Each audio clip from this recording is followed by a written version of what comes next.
Story 1. The Night Loop on Route 47. Robert Hayes had been behind the wheel for 27 years. He could recall every stretch of blacktop between Minneapolis and the far reaches of Arizona, every truck stop that served decent coffee, every way station where the officers knew him by name. In May of 2023, he was carrying a load of specialized medical equipment across Nebraska, a straight shot according to his GPS, nothing he hadn't done 100 times before.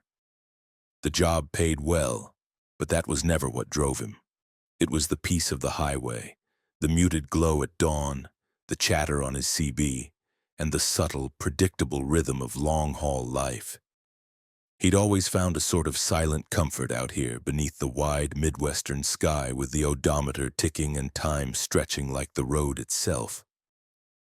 The dispatch had assigned him to run overnight, with a deadline tight enough to make him skip his usual full rest at the Lincoln truck stop. He left just as dusk fell, cup of weak coffee in hand, the chilled air thick with the scent of coming rain. His rig, a white 2018 Freightliner he'd named Snowbird, had never let him down in all the years he'd owned her. As night deepened, Robert flipped through the AM dial, settling on a talk radio show discussing UFO sightings in the rural Midwest. The empty radio waves made the highway seem even more expansive, like he was passing through a realm made only for men and their machines.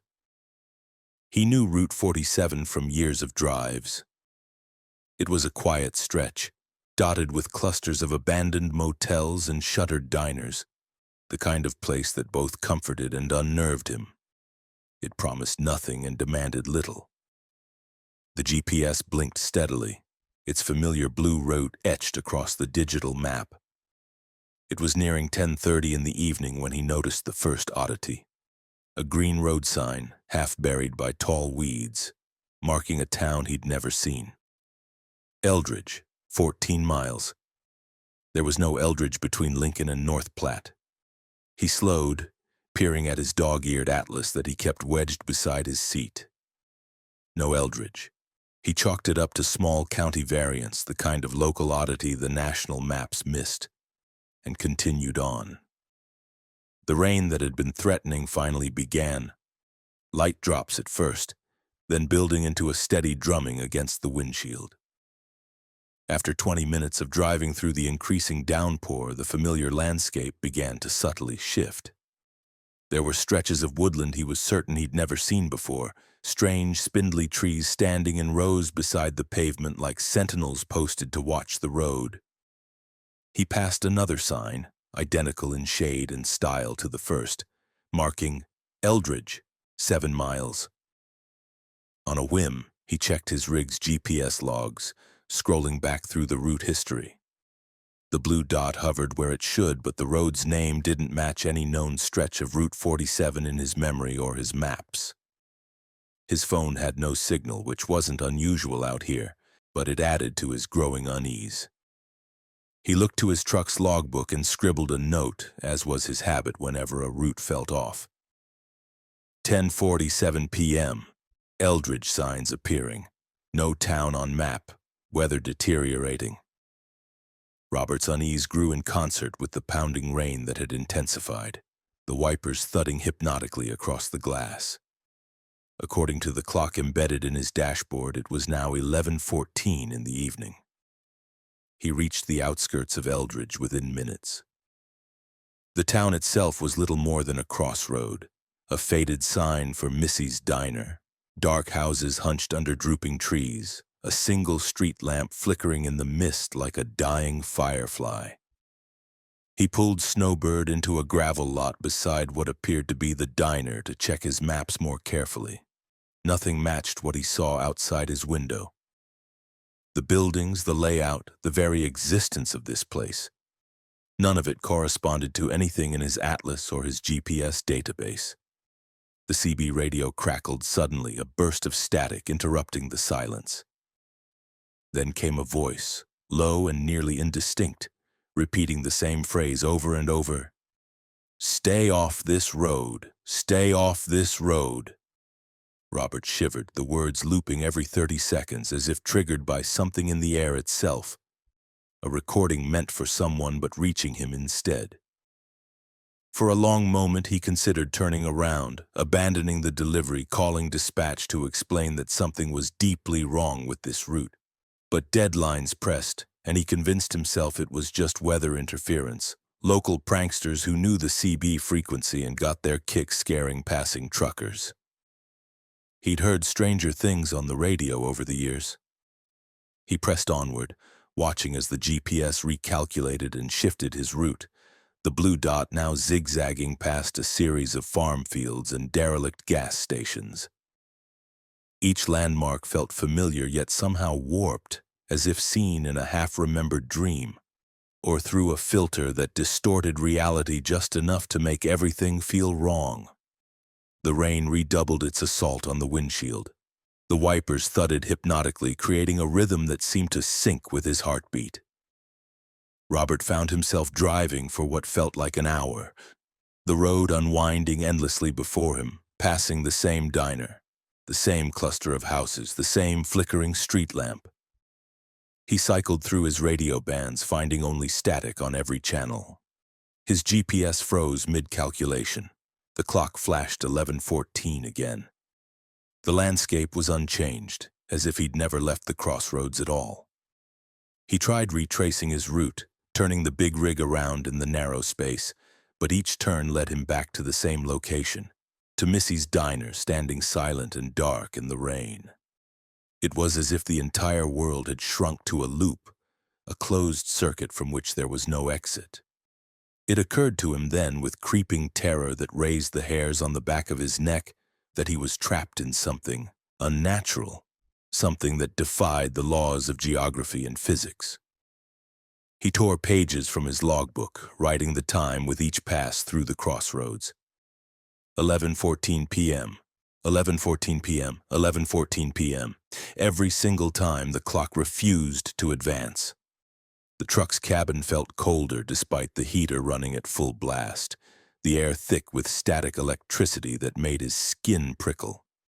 He tried calling his dispatcher on the radio. No answer, just electronic howling on the line, a sound like wind through a canyon mixed with distant voices speaking in languages he couldn't identify. The voice on the CB returned, more urgent now, the volume increasing. "Stay off this road! Stay off this road!" Robert steeled himself, forcing focus on the practical details that had kept him alive through blizzards and breakdowns. Fuel levels, engine temperature, tire pressure. All normal, but his heart thudded irregularly in his chest. Hours seemed to pass in a haze, though the clock insisted that no time was passing at all. He tried different routes, reversing direction, circling in the dark, but every path led back to Eldridge, to the same houses with their windows like vacant eyes, to the muggy circuit of road that refused to release him.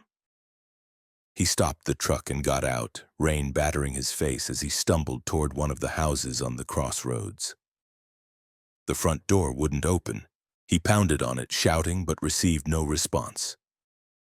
The windows were black and empty, as if absorbing all light rather than reflecting it, and when he pressed his face close to peer inside, he saw only an impossible darkness that seemed to extend forever. At what should have been midnight, though his clock still insisted it was 11:14, he noticed something new. A pale figure standing under the broken street lamp, impossibly tall. Its head bent toward its chest at an unnatural angle.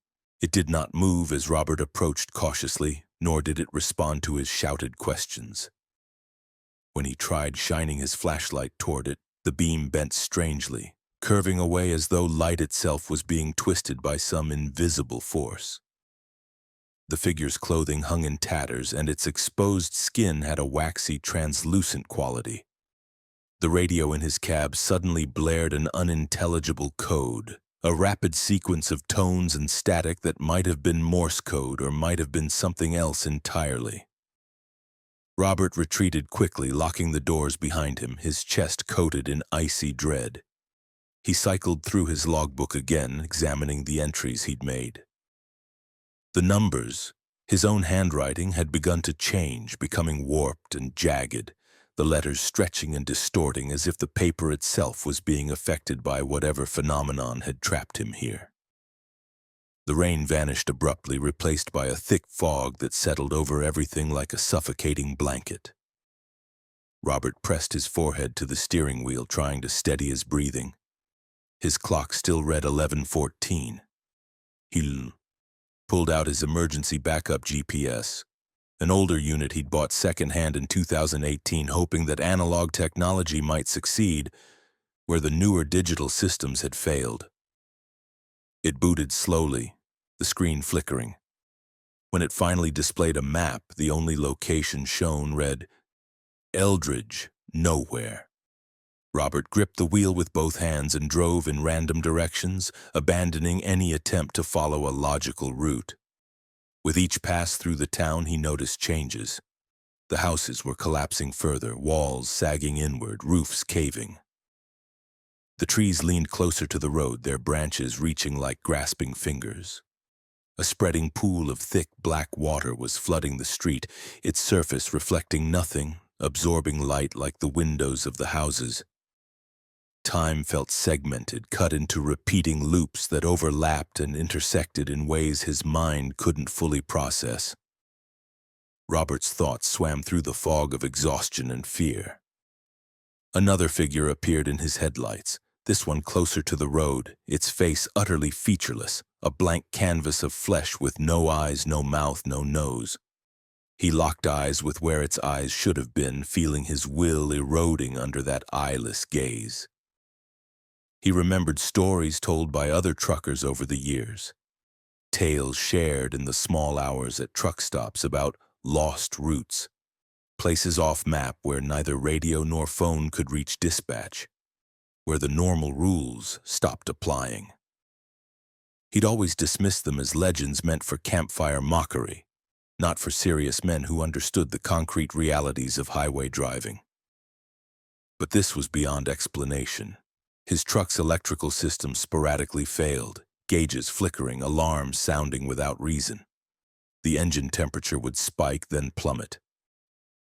The fuel gauge showed empty, then full, then somewhere in between. He considered ditching the load entirely, abandoning Snowbird and walking the road on foot. But when he tried, forcing himself out of the cab and onto the pavement, the fog pressed in from all sides, making each step harder, as if the air itself had become solid.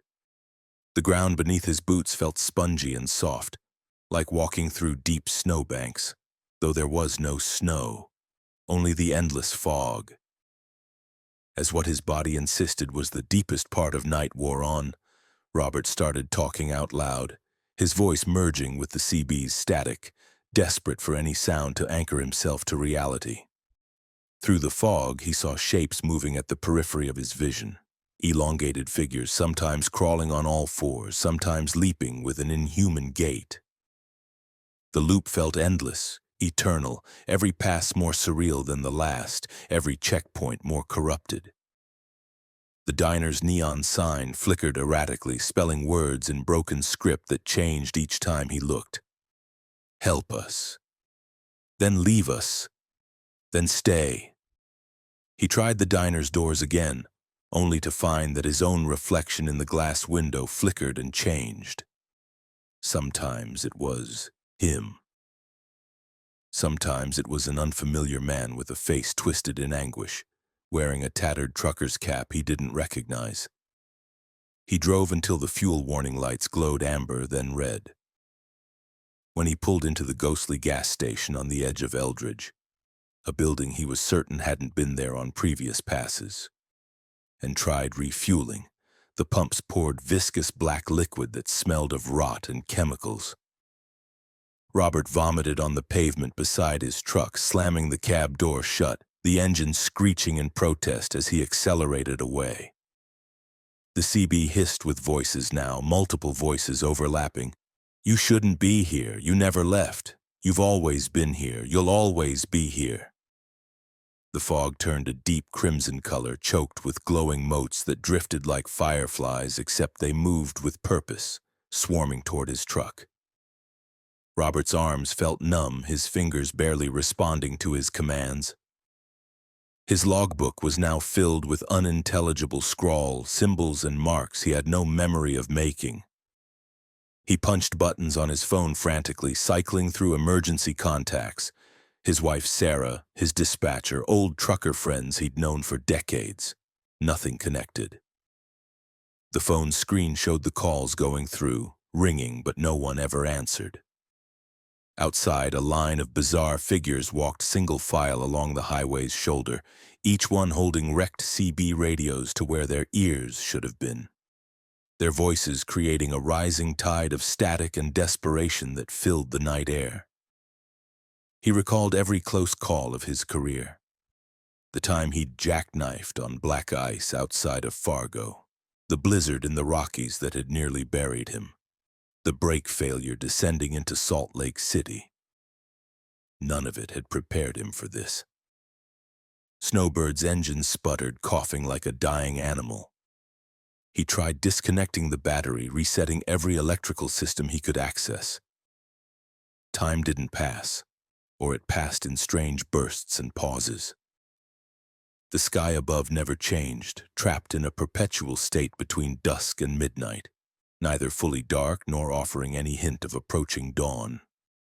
In the oppressive gloom, he saw the pale figure again, the impossibly tall one from the street lamp, now towering above his cab, its long arms pressed against the driver's side window.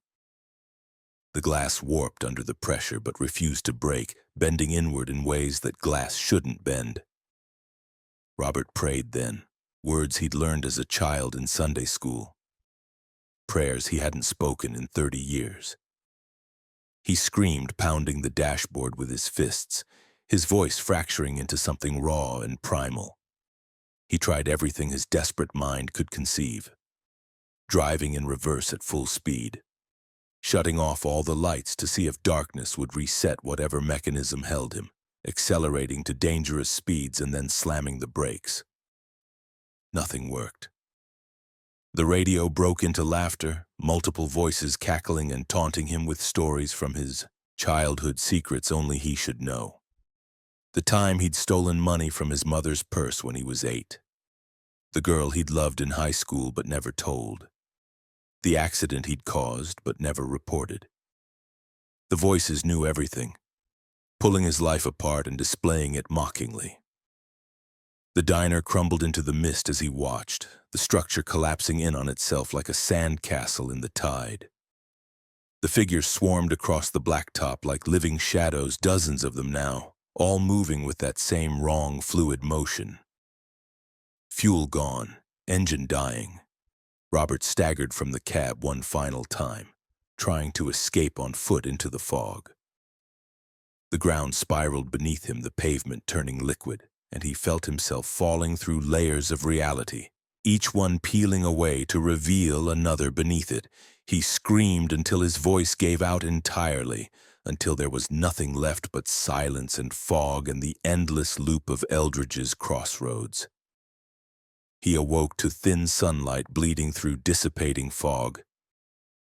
It was morning, actual morning, with pale blue sky visible through breaking clouds. The truck was parked perfectly at the same crossroads where this nightmare had begun. But there was no sign of the diner, no ruined houses, no flickering street lamp. The buildings had vanished entirely, leaving only empty lots overgrown with weeds. The clock in his dashboard read 6:32 in the morning. His GPS listed his location as Route 47, Nebraska, with a note in the trip log. No stops recorded between 11 p.m. and 6:30 a.m. Continuous driving recorded. But Robert remembered every minute of those 7.5 hours. He drove to North Platte without stopping, arriving 3 hours late, white-faced and trembling so badly he could barely sign the delivery paperwork. Dispatch asked him to file a report explaining the delay. He described the loop, the time that wouldn't pass, the figures in the fog, the impossible town of Eldridge. No one believed him. They suggested equipment malfunction, possible carbon monoxide exposure, fatigue-induced hallucination. He took a week off at their strong recommendation. Friends and family said he seemed different after that run, thinned out somehow, as if part of him had been left behind in that loop. He'd acquired a new, wild look in his eyes that never fully went away, a constant watchfulness that suggested he was always waiting for something to appear. Robert changed his driving habits completely, refusing all-night runs, never traveling Route 47 under any circumstances. Every attempt to explain what had happened was met with disbelief, mockery, or pity. Yet every time he checked Snowbird's logbook in the weeks and months that followed, he'd find new pages, written in handwriting that was almost but not quite his own, always showing the time as 11:14, always mentioning Eldridge, always describing the loop as if it were still happening, as if some version of him remained trapped there, driving endlessly through that impossible town. 3 months later, he found he was unable to sleep at night. The insomnia was profound and debilitating. He dreamed constantly when he did manage to sleep, dreams of endless roads, of pale figures standing in fog, of diner signs flickering with impossible messages. Radios would crackle with static even when switched off, their speakers producing whispers that might have been wind or might have been voices. Truck engine noises became indistinguishable from warnings spoken in urgent tones.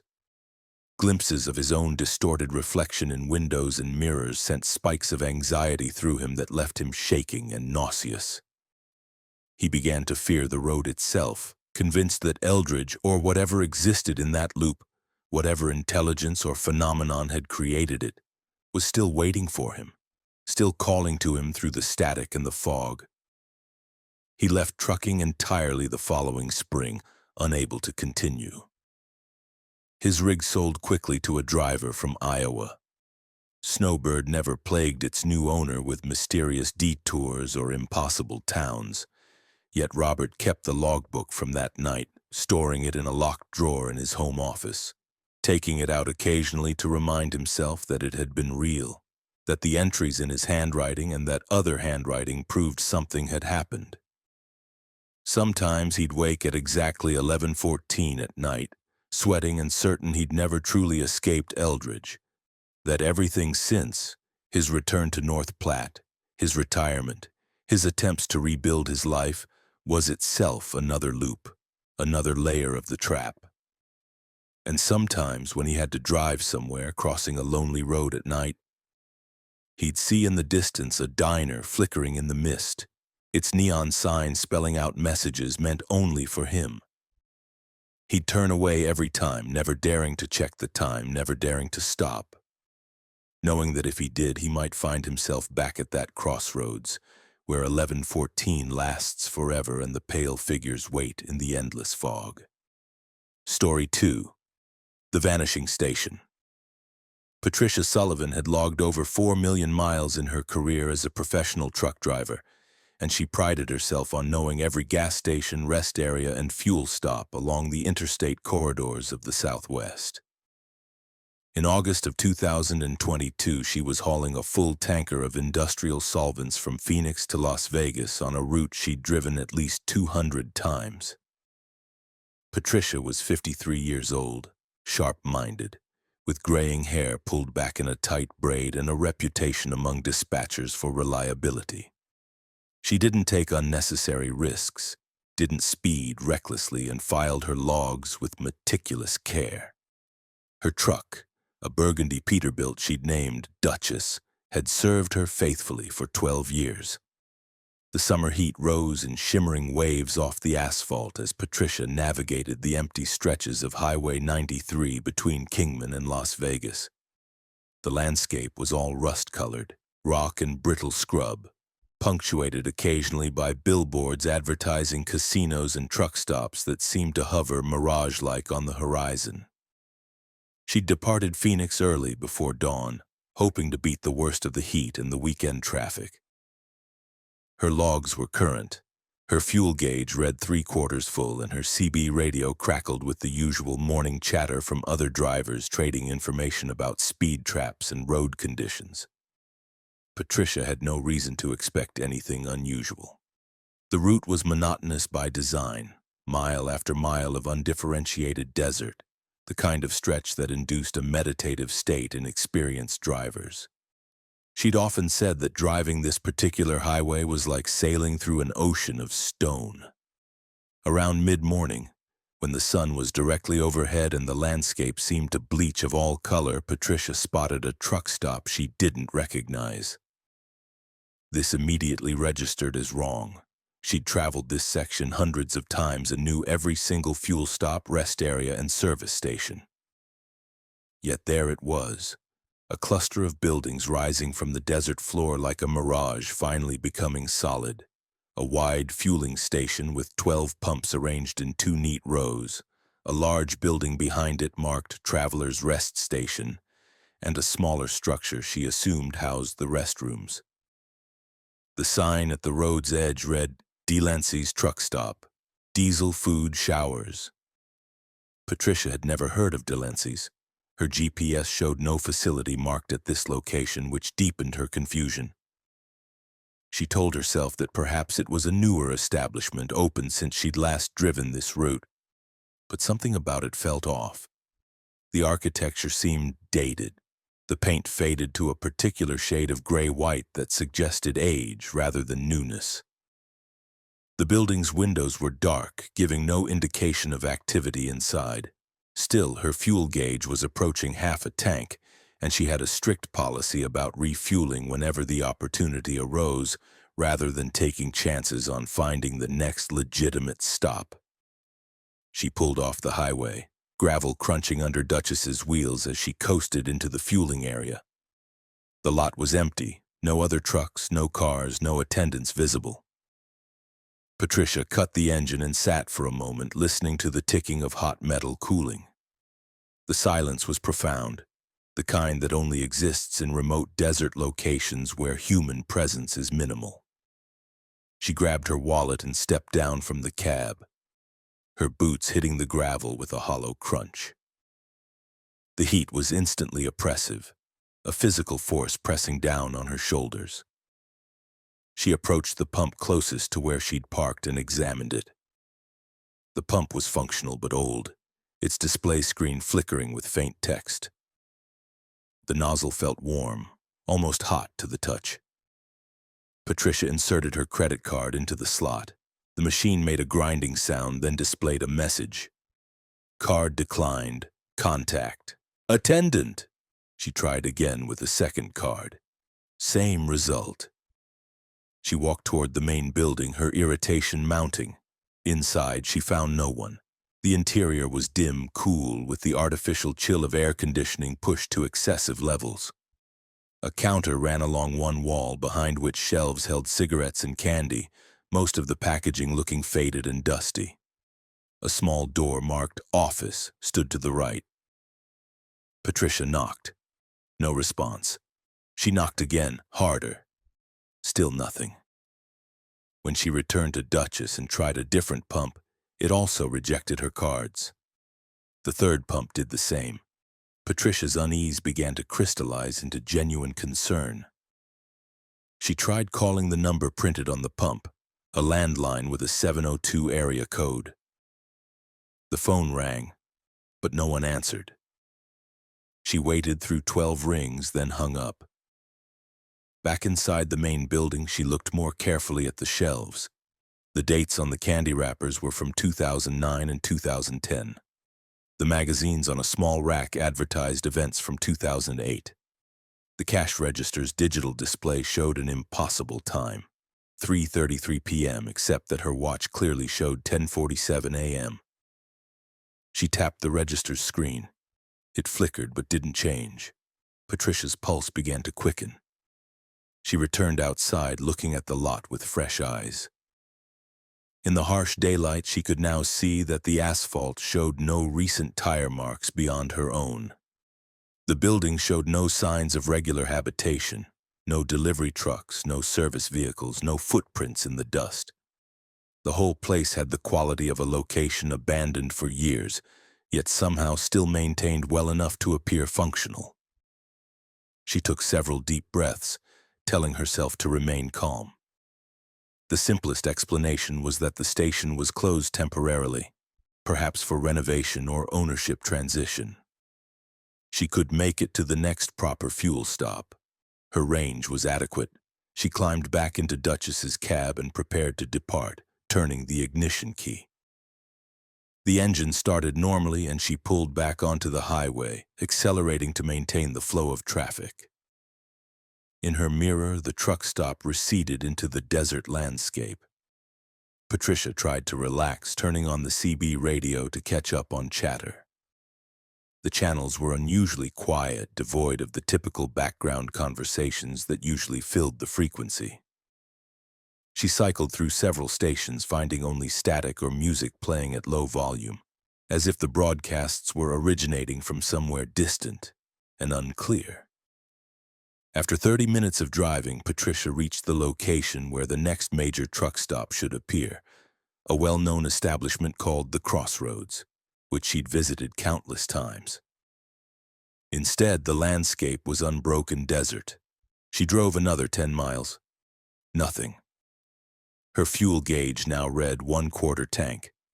She pulled off the road and consulted her GPS more carefully, zooming in on the detailed map. The next fuel stop was marked 40 miles ahead. At her current consumption rate, she could make it, but with minimal margin for error. She pressed onward, eyes sharp on the landscape for any sign of habitation. 20 miles later, she saw it, Delancey's truck stop, emerging from the desert exactly as it had before. Patricia's hands felt suddenly cold on the steering wheel. She was certain she'd been driving in a different direction, that the geography made another appearance of the same stop impossible. Yet there it was, identical in every detail. The same faded paint, the same dark windows, the same eerie silence in the lot. She didn't stop this time, pressing the accelerator and continuing past, watching in her mirror as it disappeared. But 5 minutes later, checking her GPS and her odometer, she realized her position indicator showed her as moving backward along the highway, closer to Phoenix than she should be. She slowed, studying her instruments. The GPS was malfunctioning, the display jumping erratically. She switched it off and relied on dead reckoning and her memories of the route. The sun's position suggested she was still traveling northwestward toward Las Vegas. She drove for what she believed was another hour. When Delancey's appeared again, Patricia's breath caught in her throat. This time she forced herself to stop, parking the truck and sitting in the cab with the engine off, trying to think rationally about what was happening. The heat built inside the cab quickly. Patricia turned the engine back on, running the air conditioning. She pulled out her CB and broadcast a general message to any drivers on the frequency, asking if they were familiar with a place called Delancey's truck stop on Highway 93 between Kingman and Las Vegas. The response came after a long pause, a male voice, tinny and distant, asking her to repeat her location. She did, and the voice came back confused, saying that there was no truck stop at that location, that the next major stop past Kingman was still nearly 70 miles ahead. Patricia asked the driver his current location. He responded, "I'm 30 miles north of Kingman, making good time toward Vegas." She told him her current position and asked if he'd seen Delancey's truck stop. There was a long silence. Then the voice said, "You're headed the wrong direction. If you're north of Kingman, you should be seeing Vegas getting closer, not more desert." Patricia checked her odometer against her recollection. He was right. Despite her driving, she seemed to be making no progress toward Las Vegas. She was, in fact, moving in circles or being somehow displaced in a way her instruments couldn't accurately convey. Her fuel now registered at 1/8 of a tank. The air in the cab felt thick despite the air conditioning. She tried calling dispatch on the radio but received only static. She pulled out her cell phone. No signal. She tried again with her CB, broadcasting an emergency call but received no response. The landscape around her seemed to intensify, The sun appeared brighter and hotter, the colors of the rocks more vivid and somehow unnatural. She noticed for the first time that she hadn't seen a single other vehicle since departing Phoenix. Not a car, not a motorcycle, not another truck. The highway was utterly and completely empty. Patricia started Duchess again and forced herself to drive directly away from Delancey's, refusing to stop, accelerating to 60 miles per hour, her eyes locked forward. She would not look in the mirror. She would not acknowledge the truck stop if it appeared again. Her heart pounded as she drove for what felt like an eternity, the landscape blurring at the edges of her vision. Then, gradually, she became aware of a change in the landscape. The rocks seemed darker, almost black. The sky above had taken on a peculiar quality, the sun no longer directly visible but somehow still present, casting a diffused, twilight-like illumination across everything. She realized she could no longer see the highway behind her in the mirror, only darkness. The road ahead was similarly obscured. She was driving through a tunnel of darkness with only her headlights to guide her. Yet the landscape beyond the beams was visible, extending far into the distance. The radio on her CB crackled and the male voice she'd spoken to earlier returned, but now the sound was warped, as if broadcast from underwater. "You're going the wrong way," the voice said. "You've always been going the wrong way. There is no Las Vegas from here. There is only Delancey's." Patricia's hands shook. She tried to respond, but her voice came out as a whisper. The fuel gauge was now so low that it barely moved past empty, yet the truck continued running. She saw lights ahead, not headlights, but something else. A diffuse glow emanating from structures she could barely make out. As she drew closer, the structures resolved into the familiar shape of Delancey's truck stop. But this time, the building was different. Its windows glowed with a sickly yellow light, and she could make out figures moving inside, though their movements seemed wrong, too fluid, too elongated, as if filmed at an incorrect frame rate. Patricia forced herself to stop the truck before she reached the pumps. She sat in silence, breathing heavily, trying to master her fear. On the CB, other voices began to emerge from the static. Not the driver she'd spoken to, but multiple voices, all speaking at once, all saying the same thing in overlapping whispers. "Welcome to Delancey's. Welcome to Delancey's. Welcome to Delancey's." The fuel pump nearest to her began to move on its own, the nozzle jerking and swaying as if manipulated by invisible hands. The lights inside the main building brightened, and through the window she saw a figure turn to face the truck directly, its head moving with mechanical precision. Patricia's survival instinct finally overwhelmed her paralysis. She fired up Duchess's engine, threw the truck into reverse, and accelerated backward away from Delancey's. The landscape blurred. The figures inside the building pressed their faces against the glass, their mouths opening impossibly wide. The CB radio howled with static and screams. The truck careened across the desert floor, Duchess's powerful engine roaring. Behind her, Delancey's receded, but not as a distance, as if it were being pulled away from her, diminishing into shadow. Then abruptly the world snapped. The sun reappeared in its proper position. The highway materialized beneath her wheels. Her fuel gauge jumped to half a tank. The odometer, when she checked it, showed her position as being exactly 3 miles north of Kingman, traveling at appropriate speed. The CB crackled with normal traffic. Another driver's voice asked if anyone had seen traffic backed up ahead. Patricia slowly reduced her speed, her hands trembling so badly she could barely control the wheel.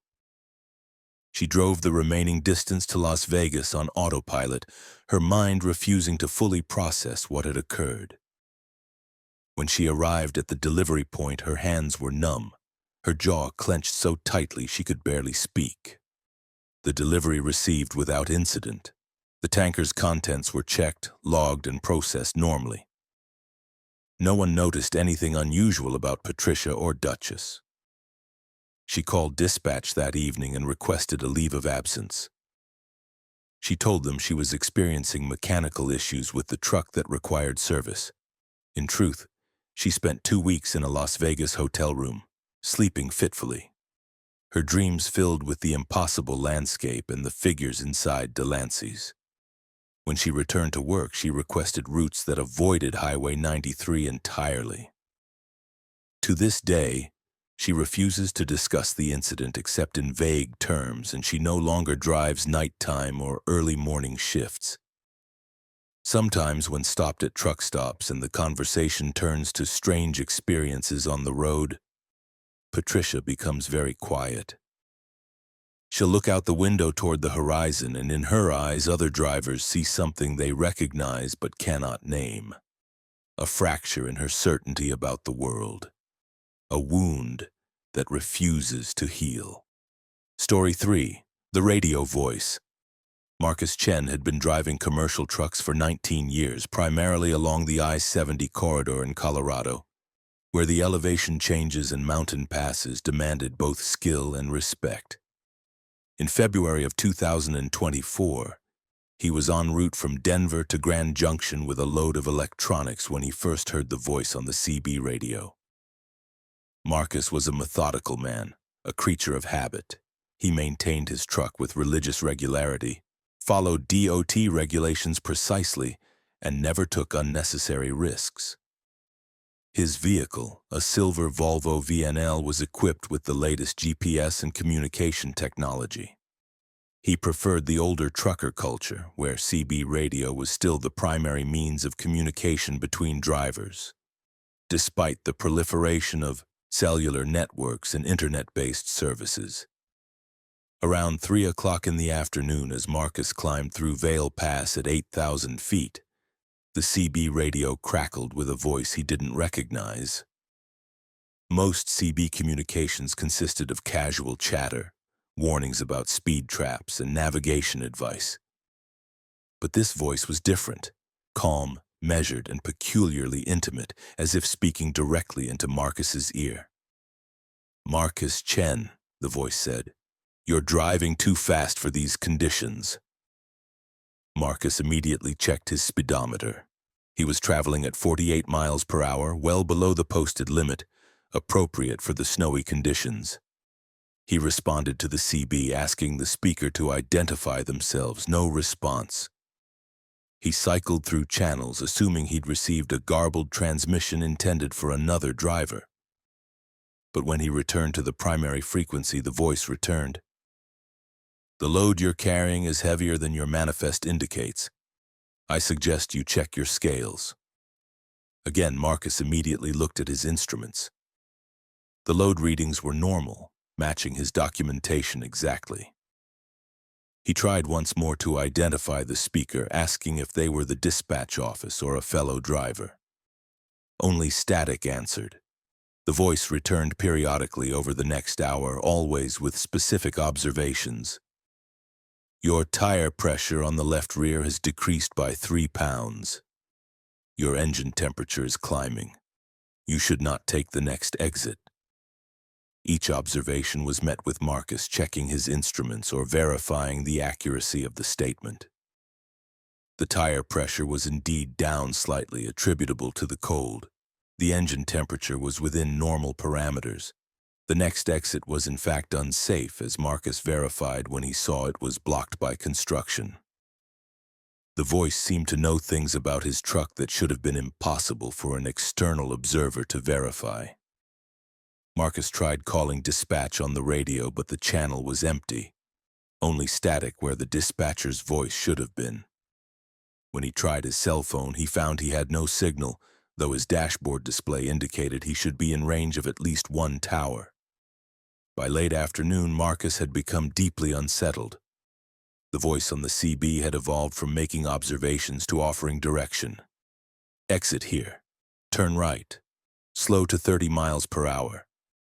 He was no longer on his planned route, guided instead by the disembodied voice into progressively more remote areas.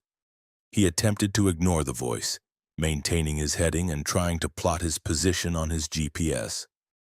But the GPS display was malfunctioning, the map jumping erratically, placing him in locations that didn't correspond to the visible landscape. The snow had become heavier, the visibility reduced to perhaps 100 yards. The road narrowed, becoming increasingly primitive. Marcus realized with growing dread that he'd been led into mountain terrain that was becoming increasingly isolated and hostile. "Turn left here," the voice instructed, pointing him toward what appeared to be little more than a hiking trail.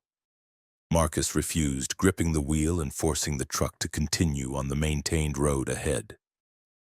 The voice became agitated, its calm demeanor fracturing. "You must turn. The load requires this route. Turn now." Marcus pressed on, his jaw clenched. After a few minutes, the road twisted back on itself, and suddenly he was facing a dead end. A narrow canyon wall rose before him, making further progress impossible. He had no choice but to reverse, backing the heavy truck up the mountain road with extreme care. As he executed this maneuver, the voice returned, now sounding almost satisfied. "Good, Marcus. Now turn left at the fork." He navigated back to the fork and reluctantly turned onto the narrower road. The voice provided constant direction, leading him deeper into the mountains, away from civilization, away from the main highways. The sun had begun its descent. In these mountains, twilight would turn quickly to full darkness. Marcus's fuel gauge showed 3/4 full, more than enough to reach Grand Junction if he could only return to the proper route. But he was now hopelessly lost, navigating by voice commands alone, unable to rely on GPS or visual landmarks. The landscape had taken on a quality of unreality. Rock formations seemed to shift and change as he drove past them, as if the mountains themselves were rearranging.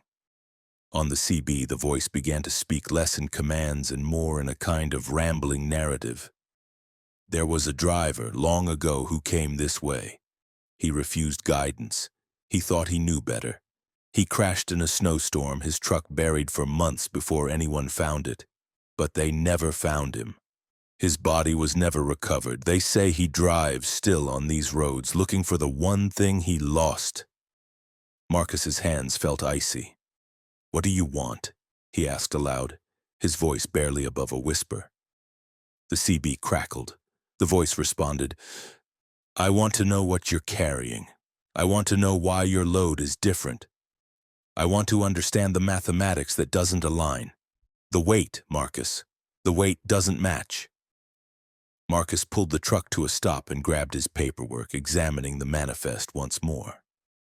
The load weight was listed as 32 tons. He knew his truck's specifications precisely. The manifest was impossible. The cargo he was supposedly carrying weighed significantly more than his truck could safely transport. Yet the physical load in the trailer felt normal. His truck's performance had been standard. The mathematics of the thing was broken, mismatched, nonsensical. He attempted to radio the dispatch office again. This time a different voice answered, that of his regular dispatcher, Sarah. He quickly explained his situation, his location, and the strange CB communications. Sarah's response was peculiar. "Marcus, I've been monitoring your position on the GPS. You're not in the mountains. According to our tracking, you're on I-70, 12 miles west of Vale Pass. You're exactly where you should be." Marcus looked out his window at the narrow mountain pass, the canyon walls, the dense forest. "Sarah, I can see the landscape. I'm definitely in the mountains, not on the highway." There was a long pause. Sarah said, "Marcus, your truck hasn't moved in the last 90 minutes. Our tracking shows you parked at a rest area. Are you having a medical emergency? Do I need to send help?" Marcus started the engine and accelerated forward, navigating the mountain road. But when he rounded a bend, he found himself at a familiar location. A rest area he recognized from the highway, with the parking lot, bathroom facilities, and information board. His truck's time display showed that 90 minutes had indeed passed. though his experience suggested only 10 minutes had elapsed since he'd stopped. He pulled into the parking area and set the emergency brake, his breathing rapid and shallow. The CB remained silent. He sat in the cab for nearly 20 minutes, trying to calm his racing heart. When he finally resumed driving, he found himself back on I-70, the landscape matching his expectations, the route familiar. He drove without speaking, without engaging the CB, without any contact except the mechanical functions of the truck. When he reached Grand Junction, he completed the delivery without incident. The cargo was checked and found to match the manifest precisely. The numbers aligned perfectly. There was no discrepancy, no mystery, nothing to explain the earlier impossibility. Marcus requested to speak with management that evening. He described the day's events in careful detail, including the strange voice on the CB. The response he received was a suggestion that he take some time off, possibly see a doctor. His superiors implied that the stress of long-haul driving, combined with isolation, could produce psychological effects that mimicked external phenomena. Marcus was advised to take a week off and consider whether trucking was still the right career. He complied, taking the time away, consulting with a physician who found nothing physically wrong.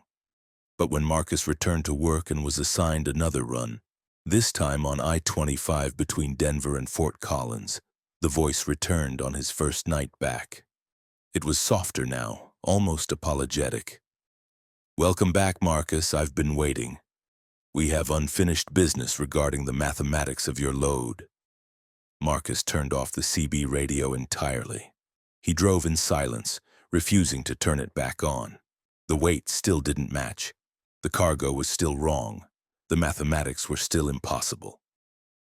To this day, Marcus continues to drive the Colorado routes, but he's become a man of rigid routine and profound silence. He no longer uses CB radio, communicating only through official dispatcher channels. He maintains written logs of every route, every manifest, every load. He checks and rechecks the weights obsessively. He never drives alone if he can help it, often hiring a co-driver for psychological protection more than operational need. Other drivers have noted a change in him, a kind of watchfulness, a man constantly looking over his shoulder as if expecting something to resolve from the landscape. The voice has never returned, but Marcus sometimes hears static on the wind that sounds almost like distant words forming. He knows it's psychological, a trauma response to stress and isolation. But he also knows that something remains unbalanced about that day, that the mathematics are still wrong, and that the voice is still waiting for him to accept the equation it proposed. Story 4. The Painted Highway. Dorothy Richardson had been operating heavy trucks for 23 years, primarily hauling agricultural products across the agricultural heartland of the Midwest. She was a woman in her late 50s, wiry and tough, with a direct gaze and a reputation for being unflappable. In September of 2021, Dot was assigned a route from Chicago to Minneapolis, hauling grain in a modern tractor-trailer combination.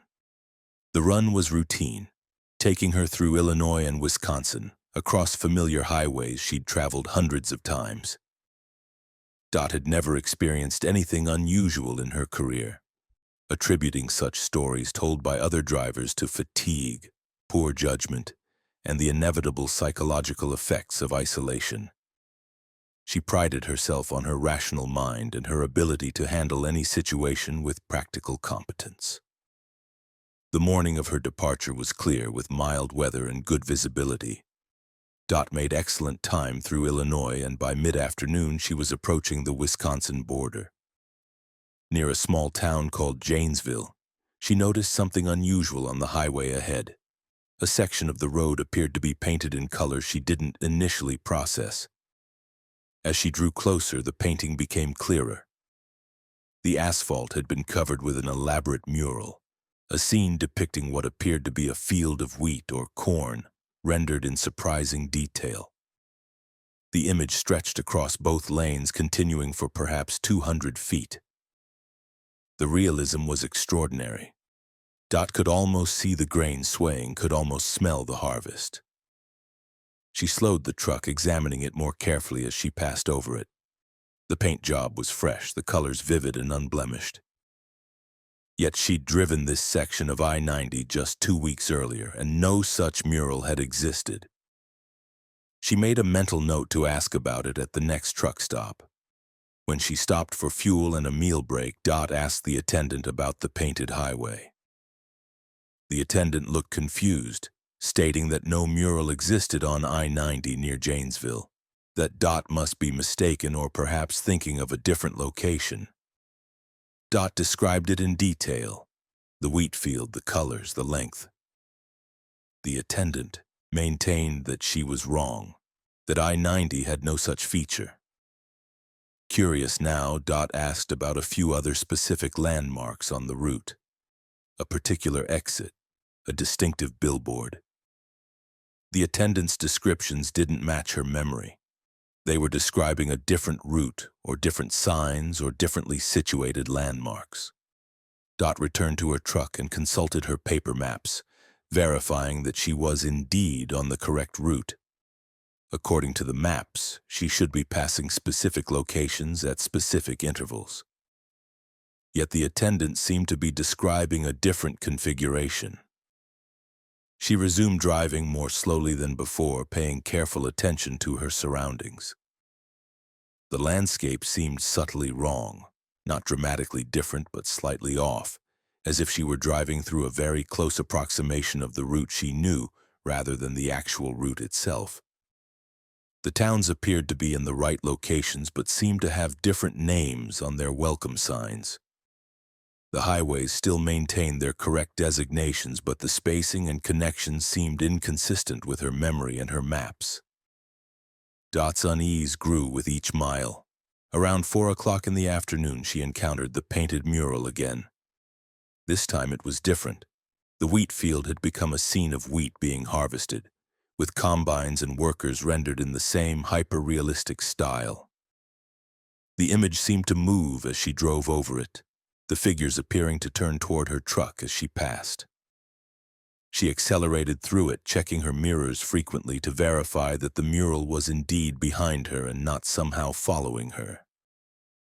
Over the next several hours, Dot encountered 7 more painted murals on the highway, each progressively more disturbing. The first few depicted agricultural scenes, but subsequent images showed other content. A field of dead cattle, a road accident rendered in grotesque detail, a structure that resembled a warehouse or facility with shapes visible in its windows. Each mural was different but shared the same hyper-realistic quality and the uncanny sense of movement within the painted image.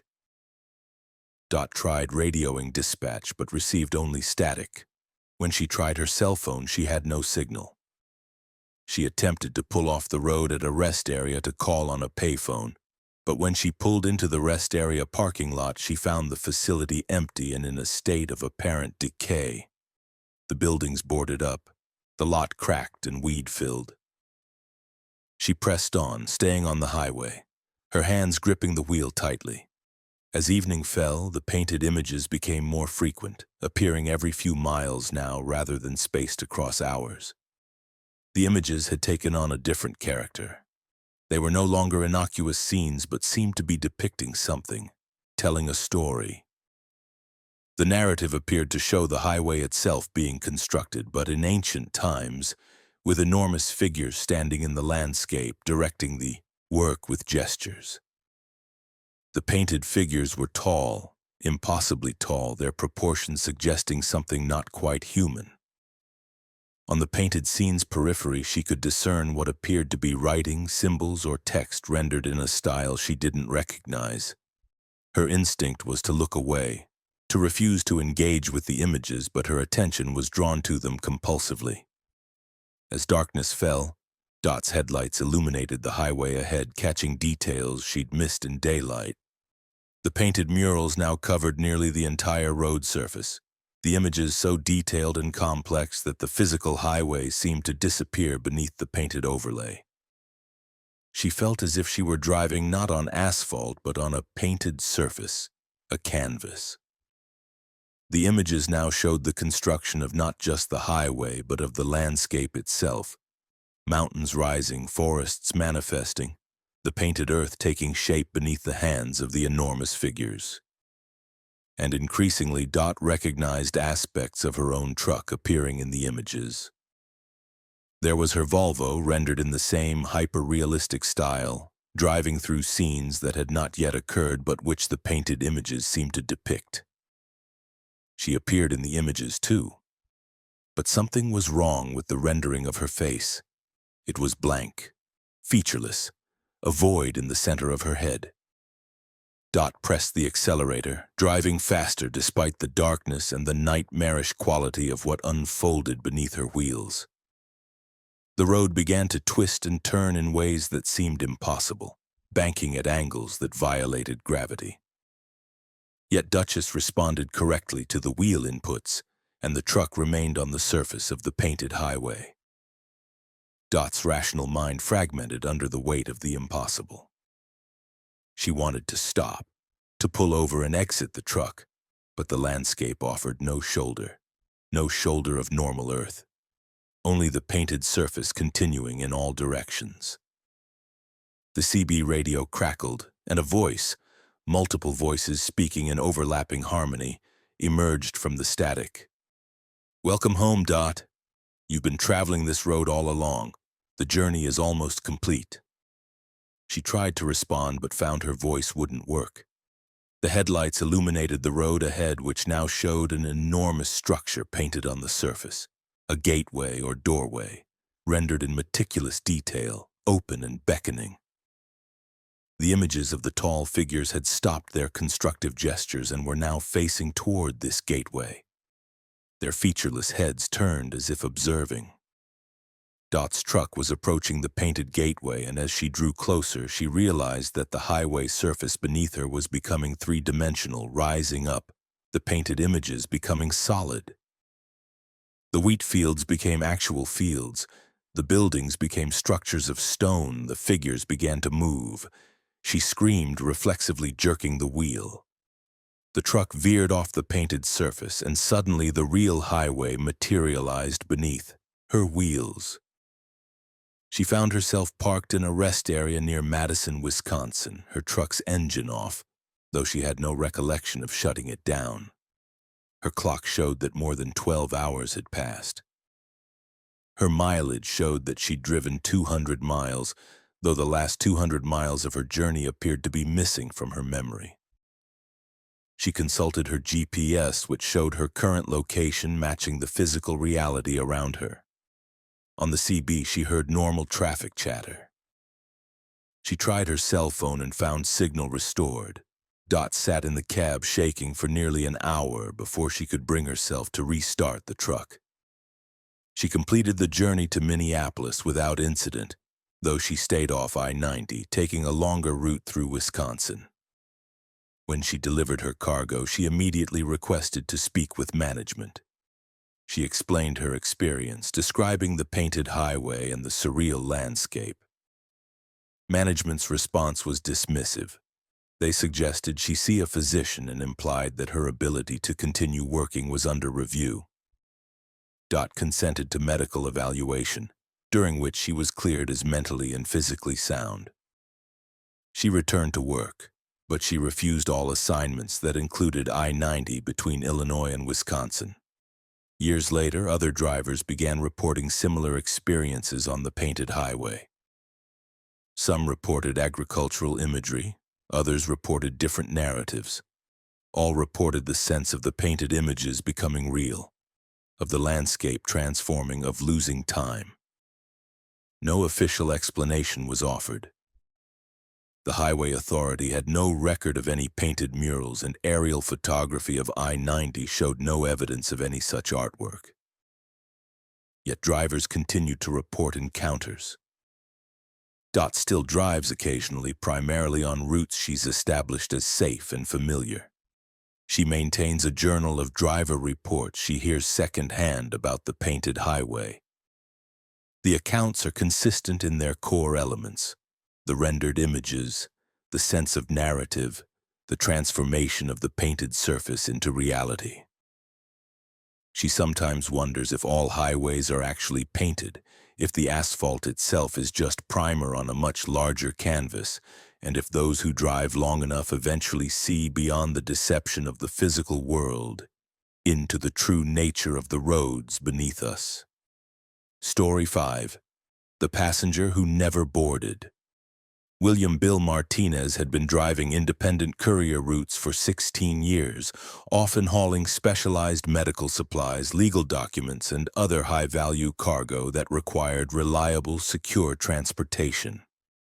In October of 2023, Bill was running a delivery from Memphis to New Orleans, a drive of approximately 6 hours through Tennessee and Mississippi. Bill was in his early 50s, a Mexican-American man with a calm demeanor and a strong work ethic.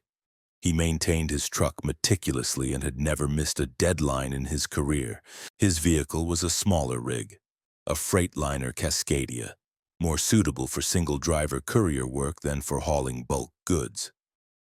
The route was straightforward, primarily following US 61 through relatively familiar territory. Bill departed Memphis in the early morning, completing his pre-trip inspection with the same methodical care he brought to all aspects of his work. The weather was mild, the traffic light, and conditions favorable for the drive. He settled into the familiar rhythm of the highway, maintaining a steady speed, monitoring his mirrors and staying alert to the road.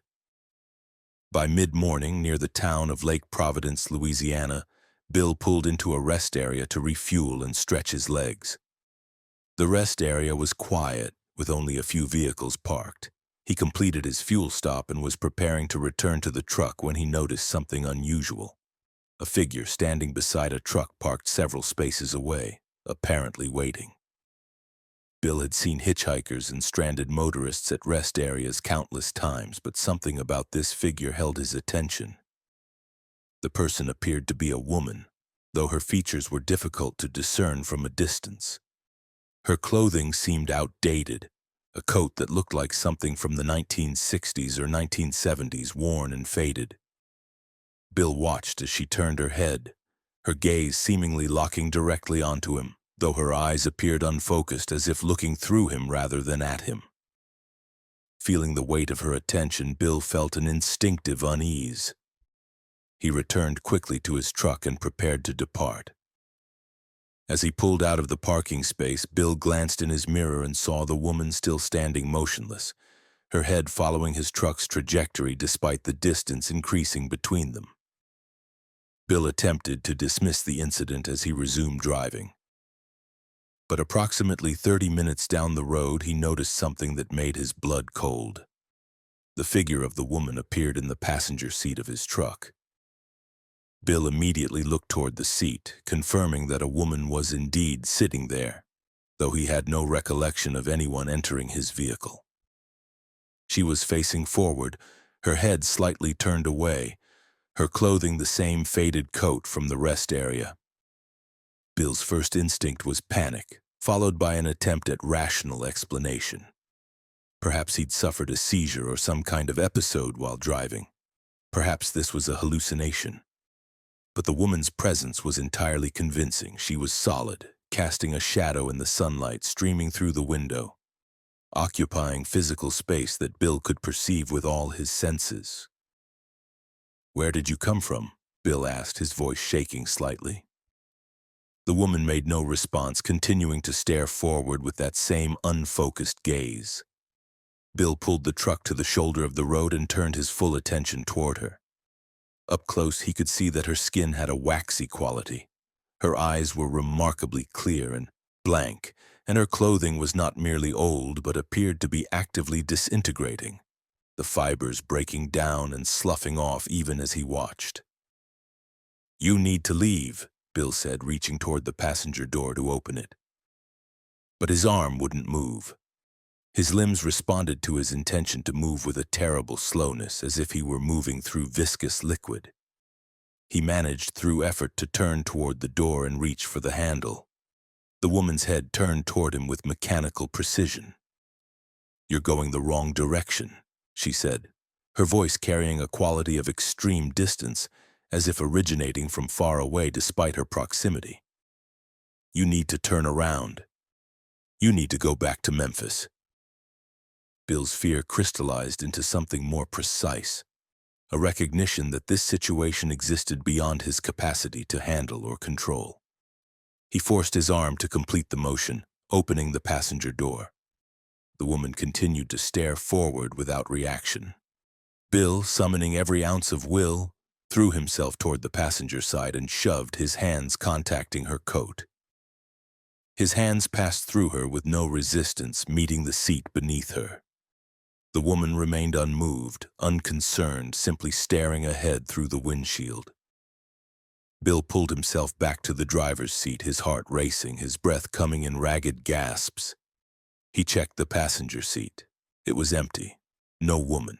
No sign that anyone had ever occupied the space.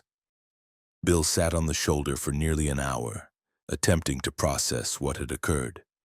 He called his dispatch office, explaining that he was experiencing a mechanical issue with the truck and needed to perform diagnostics. His dispatcher, knowing Bill's reputation for meticulous maintenance, expressed concern but gave him the time. Bill checked everything: the engine, the transmission, the electrical systems. All functions were normal. He tried to call his wife, but his phone was dead despite showing a full battery when he'd last checked it. He attempted to restart the truck, half expecting some catastrophic failure. But the engine started normally. He was stranded on the shoulder of a highway, physically fine, mentally fractured, unable to determine whether what he'd experienced was real or a manifestation of psychological distress. Eventually, Bill returned the truck to the road. He decided he would complete the run to New Orleans and then seek medical evaluation. But as he drove, he became increasingly aware that he was not alone in the cab. He could feel a presence, a weight, an attention focused upon him. In his peripheral vision, he occasionally caught glimpses of the woman as if she were phasing in and out of solid existence. Her voice would come periodically, always with the same message: "Turn around. Go back. You shouldn't be here."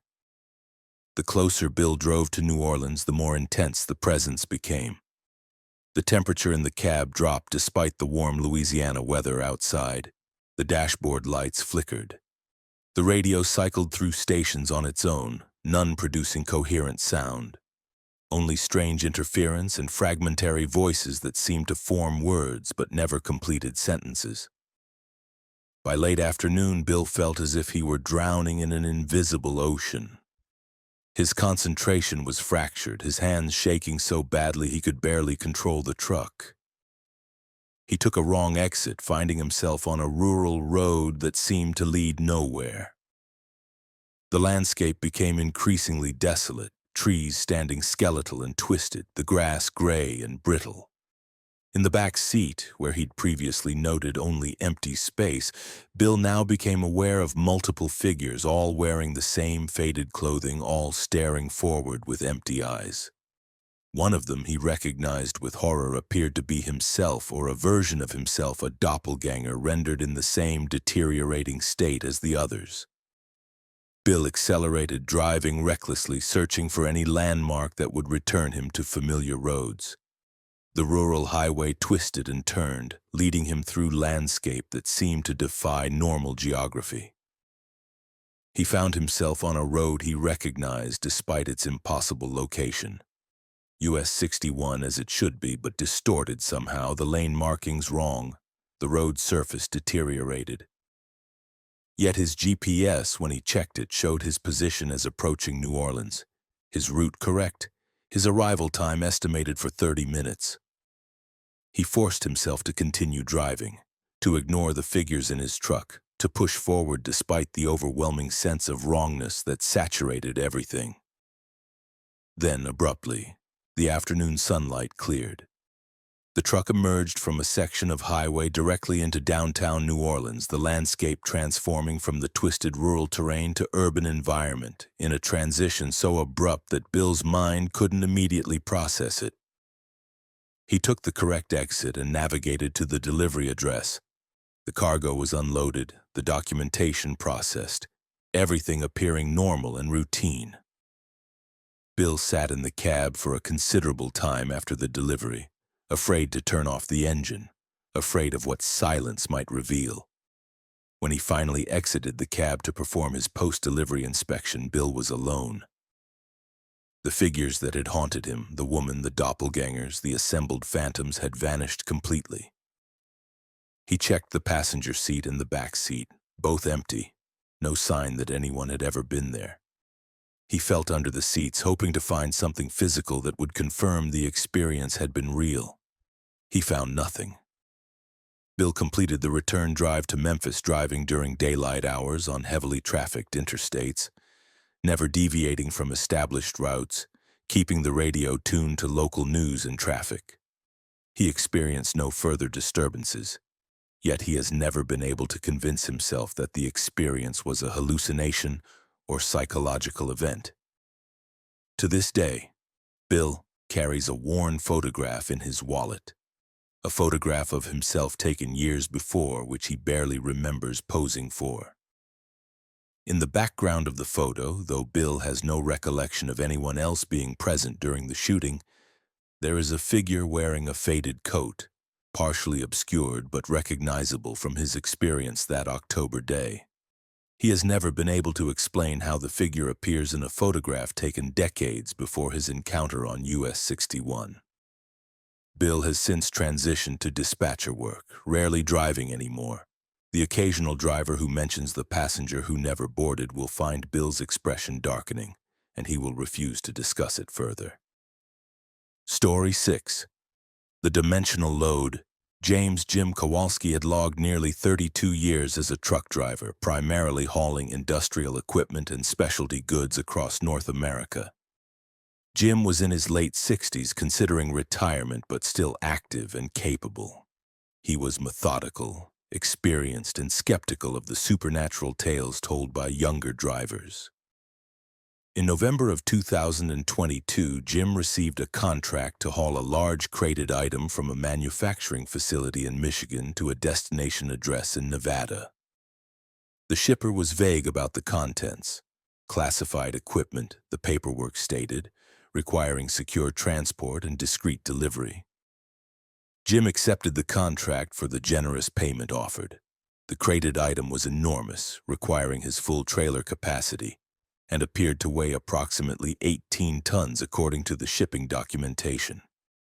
Jim had transported similar-sized cargo countless times without issue. The crate was sealed and marked with numerous cautionary labels. Fragile. Do not expose to direct sunlight. Handle with extreme care, and several warnings in languages he didn't recognize. He loaded the cargo, performed his standard pre-trip inspection, and began the journey west on I-94, eventually connecting to routes that would take him across the upper Midwest toward the Nevada destination. On the first day of driving, Jim noticed something odd about the crate.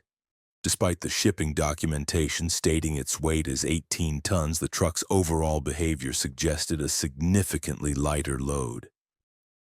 The suspension wasn't compressed as fully as it should have been. The fuel consumption was better than expected, and the handling was more responsive than a full load should allow. Jim checked his scales at a truck stop in Wisconsin, finding his full truck weight to be approximately 63 tons. Roughly 12 tons lighter than a fully loaded 18-ton cargo plus the tractor unit should have weighed. Jim assumed a miscalculation or error in the shipping documentation. He notified the shipping company, who assured him that the weight documentation was accurate and that he should proceed to the destination without modification. By the third day of the journey, deeper into the prairie states, Jim noticed that the dimensions of the crate seemed to have changed. When he looked at it directly, it appeared smaller than it had initially, less obstructive in the trailer. Yet when he examined the shipping documents, which detailed the crate's dimensions to the millimeter, the measurements remained unchanged. He climbed into the trailer to examine the cargo more closely. The crate was definitely smaller than the space it occupied in his trailer. Yet it had not shifted position. It remained exactly centered in the cargo area, secured identically to how he'd secured it initially. Moreover, when Jim measured the crate with a tape measure, the dimensions matched the original specifications despite his visual impression of its decreased size. The interior of the crate had begun to show signs of wear that hadn't been present initially. The wood was weathered, the metal straps corroded. Jim examined the seals. They remained intact, the shipping company's official seals unbroken. Yet everything indicated that the crate had been subjected to significant age or weathering that should have taken years to accumulate. Jim attempted to contact the shipping company to report the anomalies, but he couldn't reach anyone. The company's phone number was out of service. When he tried to look up their address, he found that the company's records seemed to be absent from business directories and the internet. The address on the shipping documentation didn't correspond to any actual location in Michigan when he attempted to verify it. As Jim continued driving westward, the phenomena intensified. The crate continued to decrease in apparent size, though measurements confirmed it remained the same dimensions. The truck's weight fluctuated, sometimes heavier than anticipated, sometimes lighter. Jim's odometer seemed to progress more slowly than his drive time indicated it should.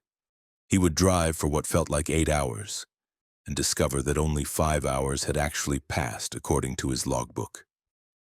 Conversely, at times he would perceive only a few minutes of driving but discover that several hours had elapsed.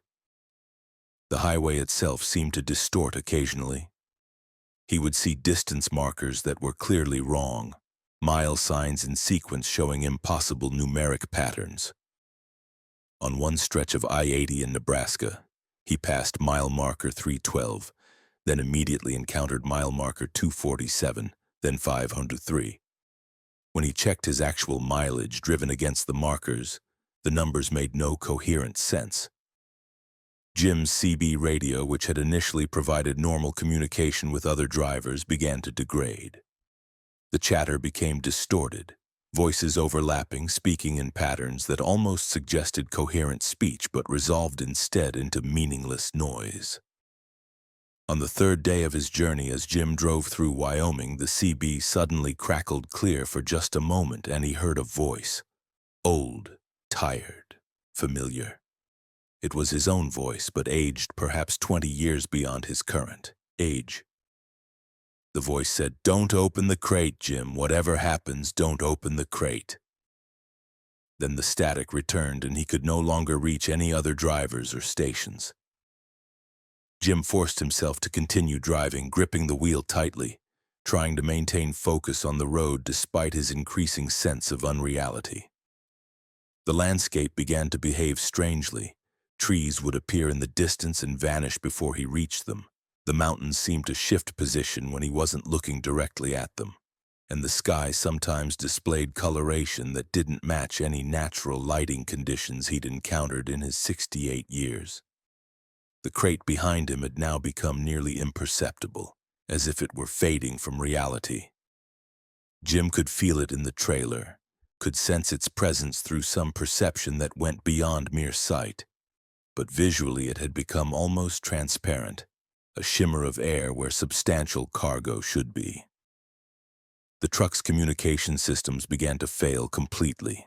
The GPS display showed increasingly impossible positions, placing him simultaneously at multiple locations, showing routes that diverged and reconverged on a single timeline, indicating arrival times both in the past and future depending on which calculation method the system applied. Jim's logbook entries became difficult to read as he wrote them, his handwriting seeming to waver, as if his hand were following a path determined by something other than his conscious will. He found himself writing things he had no intention of recording. Day 14 of driving. I haven't seen another vehicle in what feels like weeks. My fuel consumption is impossible. I've driven far more miles than the tank should have allowed. The load is no longer there. I can feel the absence where it was. I don't remember what I was supposed to be delivering. But Jim knew with absolute certainty that he'd only been driving for 3 days. On what he calculated as the 4th day, though his logbook suggested he'd been driving for weeks, Jim reached the Nevada destination. The address provided by the shipping company turned out to be a nondescript building in the desert outside of Las Vegas, surrounded by high fencing and marked with no visible company name or identification. Armed security guards appeared as he approached, guiding him to a loading dock. They opened the trailer without speaking, examining the empty space where the crate had been.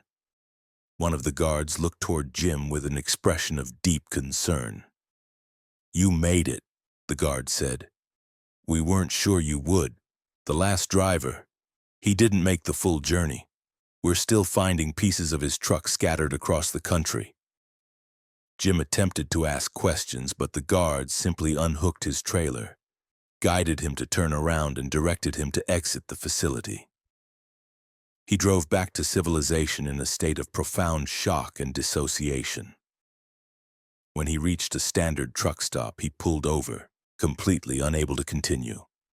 He called dispatch and reported that he was unable to complete his return journey immediately. He spent 3 days at that truck stop before gathering the emotional and psychological strength to drive back to Michigan. The journey home felt normal, unremarkable, as if he'd passed through some derangement of reality that had now released its hold on him. Jim remained in trucking for another year, but he never drove the same routes again. He developed an extreme anxiety disorder requiring medical intervention and medication. He retired early, withdrawing from active driving entirely. To this day, Jim refuses to discuss the specifics of what he transported or where, only saying that some cargo doesn't belong on open highways, and some deliveries are made in places that aren't entirely on the same map as the rest of the world. His former colleagues noted that Jim had aged considerably after that single drive, as if the experience had compressed years of living into a few days. He sometimes mentions when his guard is down that he can still feel the crate occasionally, a presence at the edge of his perception, waiting to be delivered, never quite arriving at its destination, existing in a state of perpetual transit. Story 7. The Mile Marker That Moved. Thomas "Tom" Anderson had been driving for 14 years, primarily hauling consumer goods and retail inventory across the Southwest corridors. Tom was in his mid-40s, a quiet man with a steady demeanor and a reputation for reliability. In March of 2023, Tom was assigned to haul a standard shipment from Phoenix to Albuquerque on I-40, a familiar route he'd driven approximately 80 times over his career. The drive was straightforward, approximately 5 hours under normal conditions, through consistent desert landscape with minimal traffic variation. Tom loaded his cargo at the Phoenix distribution center and began his journey eastbound at 3 in the afternoon, expecting to reach Albuquerque around 8 in the evening. The weather was clear, visibility excellent, and traffic moved smoothly. Tom maintained his typical speed, monitoring his fuel consumption and engine temperature, both performing normally. By 4:30, he'd passed through Flagstaff and was on the high plains section of I-40, where the landscape became predominantly pinyon and juniper forest. He passed the mile marker at 190, noting it in his logbook as part of his standard practice. 20 minutes later, he passed mile marker 188, moving backward instead of forward. Tom glanced at his directions, confirming that he was indeed traveling eastbound on I-40 in the direction of Albuquerque. Eastbound travel should increment mile markers, not decrease them. He checked his odometer, which showed he'd driven the appropriate distance, and looked at his GPS, which confirmed his location and direction of travel as correct. Yet the mile markers were progressing in reverse.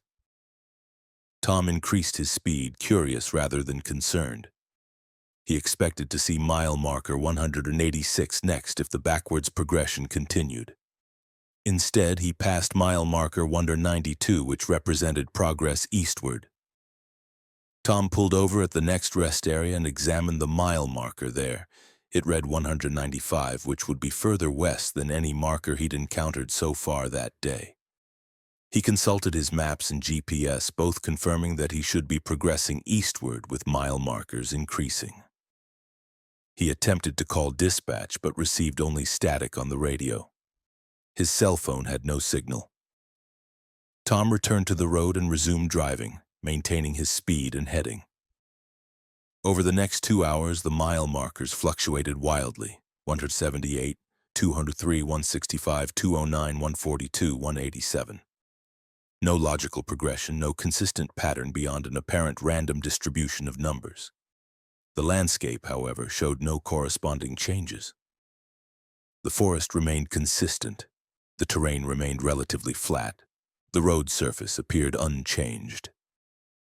Tom was observing the same scenery, yet seeing completely different mile marker indications, as if the physical road and the numbered mile marker system had become disconnected. By 6 o'clock in the evening, Tom had been on the highway for 3 hours. But his GPS showed he'd covered only 97 miles, less than a third of the distance he should have traveled. His odometer, however, showed approximately 180 miles traveled. The two measurement systems were completely diverging. Tom took the next available exit, leaving I-40 for a surface road. The exit sign read mile marker 167, but the surface road itself showed no consistent numbering system, simply displaying distance markers in kilometers. Tom drove on the surface road for what he estimated as 40 minutes, covering approximately 25 miles according to his odometer. When he returned to I-40 via another on-ramp, he found himself at mile marker 171, only 4 miles different from where he'd exited, despite his time and distance traveled. Tom's sense of reality began to fray. He wasn't lost in any traditional sense. His GPS showed his location accurately, his vehicle's systems were functioning normally, and the landscape remained recognizable. Yet the distance traveled no longer corresponded to any conventional measurement. He attempted to track his progress by visual landmarks. He passed a distinctive red rock formation. He noted the time, 6:47 p.m., and began watching for when he'd next encounter this formation. Assuming random distribution of mile markers had confused the numbering system but not the actual road, he drove what he calculated as another 50 miles, taking the time at 8:15 p.m. When he rounded a curve in the landscape, the red rock formation was directly ahead, the identical formation, positioned identically. Tom had theoretically driven 50 miles beyond the formation, yet it was directly in front of him. He pulled over, completely, setting the emergency brake, and attempted to process the impossibility. The radio crackled, and a voice, sounding like a radio dispatcher from an earlier era, possibly the 1980s, came through. Mile marker 17, mile marker 17, vehicle traveling at constant velocity but covering variable distance. Maintain course. Acknowledge. Tom attempted to respond, but only static answered. The message repeated several times. Tom forced himself to continue driving, accelerating to 70 miles per hour, watching the mile markers and the odometer with intense focus. The mile marker display became even more erratic. 89, 310, 45, negative number, which was impossible. 156, 402, his odometer continued its steady progression, showing that his truck was performing its mechanical function correctly. But something about the relationship between distance and location had been severed. The landscape began to change in subtle ways. The trees seemed to multiply, the forest becoming denser. The sky took on a purple-gray coloration inconsistent with any time of day or weather condition. The air in the cab felt thicker, harder to breathe, as if the oxygen content had been reduced. Tom's vision became slightly distorted at the edges, as if he were observing the world through water. The mile markers now displayed increasingly impossible numbers. Decimals like 134.5 and 87.3, fractions like 45.23 and 203.14, symbols like 128 also and 76. The highway began to curve in ways that didn't match the landscape. The road would turn sharply, but the surrounding terrain appeared unchanged, as if Tom were driving on a curved surface while the world remained flat. By 9 o'clock in the evening, Tom had been on I-40 for 6 hours, but his GPS still indicated he was between Phoenix and Flagstaff, having covered only 150 miles. He wanted desperately to exit the highway, to stop, to regain his bearings. But each exit ramp he attempted to use either led back to I-40 within minutes or disappeared entirely as he approached it. The forest pressed in, the trees reaching over the highway. The red rock formation appeared again, then again, each time positioned slightly differently but unmistakably the same formation. He began to see lights in the distance, what appeared to be headlights of other vehicles ahead of him on the highway. He would accelerate toward them, but they would never draw closer, always maintaining the same distance ahead regardless of his speed. The CB radio crackled again. Mile marker 17, vehicle still traveling. Distance covered no longer correlates with location. Recommend terminating journey, but vehicle cannot exit. Mile marker 17 continues. The message repeated, overlapping with itself until it became a cacophony of distorted words. Tom screamed, gripping the wheel, the truck swerving slightly. But his training and instinct held him to the road. He focused entirely on the physical act of driving, maintaining the vehicle in its lane, monitoring engine temperature and fuel consumption, the mechanical tasks that grounded him in physical reality. Then, abruptly, at 9:47 p.m., according to the cab clock, the phenomena ceased. The mile markers reset to normal progression, 168, 169, 170, 171. The landscape returned to its expected appearance. The sky cleared to normal twilight conditions, the temperature normalized. Tom's GPS showed his location as mile marker 170 on I-40, east of Flagstaff. According to his clock, he had been driving for exactly 6 hours and 47 minutes. According to his odometer and his fuel consumption, he had driven approximately 300 miles. According to standard calculations, the drive from Phoenix to mile marker 170 should take approximately 4 hours and should cover approximately 230 miles. Tom continued driving to Albuquerque, arriving at 10:45 p.m., 5 hours and 47 minutes after his departure from Phoenix. The standard driving time from Phoenix to Albuquerque was approximately 5 hours, placing his arrival time almost exactly within normal parameters. His delivery was processed without incident. No one commented on the anomalies of his journey. His logbook entries were reviewed and approved. All documentation matched expectations. Tom completed his return journey the following day without incident, traveling from Albuquerque back to Phoenix in exactly 5 hours, with mile markers progressing normally and landscape appearing consistent with memory. Yet he has never been able to reconcile the time and distance measurements from the outbound journey. By every measurement system simultaneously, he both arrived on time and was delayed by more than 2 hours. Both covered the correct distance and covered 3 times the correct distance. Tom has reduced his driving and now works primarily local routes, where the journeys are short and the deviations from normal behavior are minimized.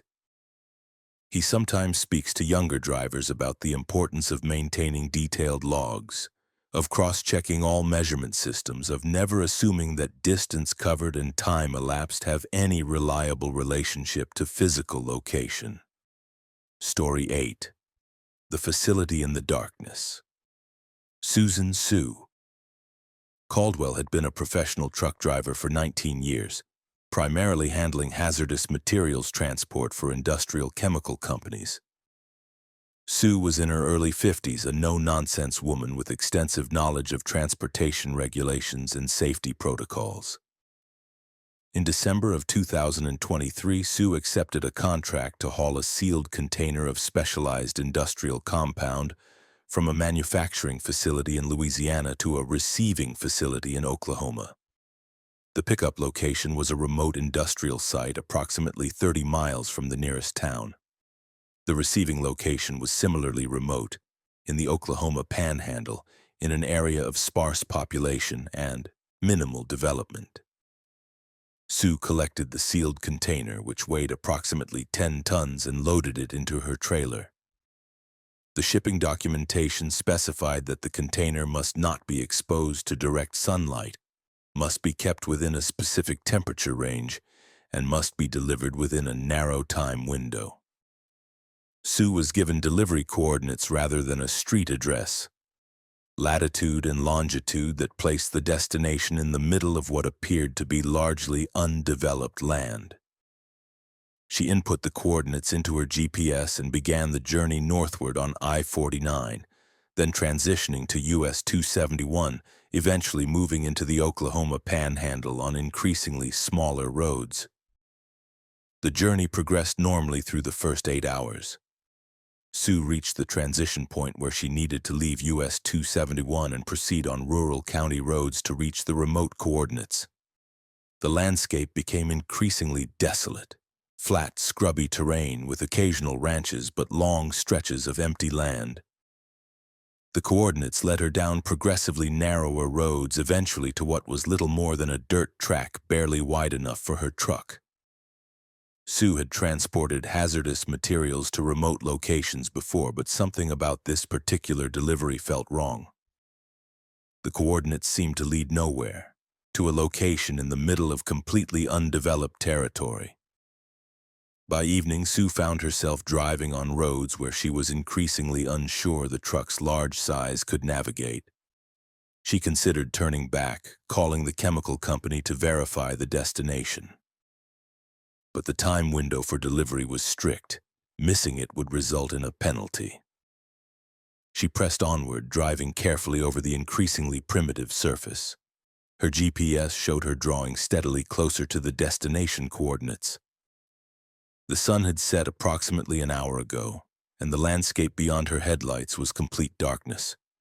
There were no lights visible in any direction, no sign of habitation. Nothing but empty scrubland and the narrow track of road stretched ahead. Around 9 o'clock in the evening, Sue saw lights ahead. Not headlights, but a strange, diffuse glow emerging from the landscape itself. As she drew closer, she could make out the silhouette of a structure, a large building of indeterminate design and purpose. The GPS showed her position as coinciding exactly with the delivery coordinates. Sue slowed her truck and approached with caution. The structure was enormous, rendered in a dark material, concrete or metal, with no visible windows or doors on the side facing her approach. The glow was emanating from openings on the far side of the building, casting strange shadows that seemed to move independently of the light source. Sue pulled the truck to a stop approximately 100 yards from the building and shut down the engine. She sat in silence for several minutes, attempting to assess the situation. There were no vehicles visible, no signs of activity, no obvious indication that anyone was present. She tried radioing the chemical company's dispatch office, but received only static. She attempted to call the receiving facility's contact number on her cell phone, but found no signal. After approximately 15 minutes of attempting to establish communication, Sue began to wonder if she was at the correct location at all. The GPS was definitive. This was the exact coordinate specified. But the location bore no resemblance to any standard industrial receiving facility she'd encountered in her career. Sue decided to proceed, driving the truck directly toward the structure, searching for any opening or entry point. As she approached, the building began to become clearer. It was a brutalist concrete structure, utterly massive, resembling something between an industrial facility and a military installation. The glow she'd observed was emanating from a series of horizontal slits running along one face of the building, approximately 12 feet above ground level. As Sue circled the structure in her truck, searching for an opening, she finally identified what appeared to be a loading bay area, a wide, dark opening suggesting a dock or unloading facility. Sue carefully maneuvered her truck toward this opening, backing slowly to position her trailer for unloading. As her trailer penetrated the darkness of the loading area, her headlights cut through the shadow, illuminating an interior space of vast dimensions. A cavernous warehouse or loading facility extending back into shadow beyond the reach of her lights. Sue shut down the engine and climbed down from the cab, moving cautiously into the space. The air was cool and still, carrying no discernible scent. Her footsteps echoed off concrete floors and distant walls.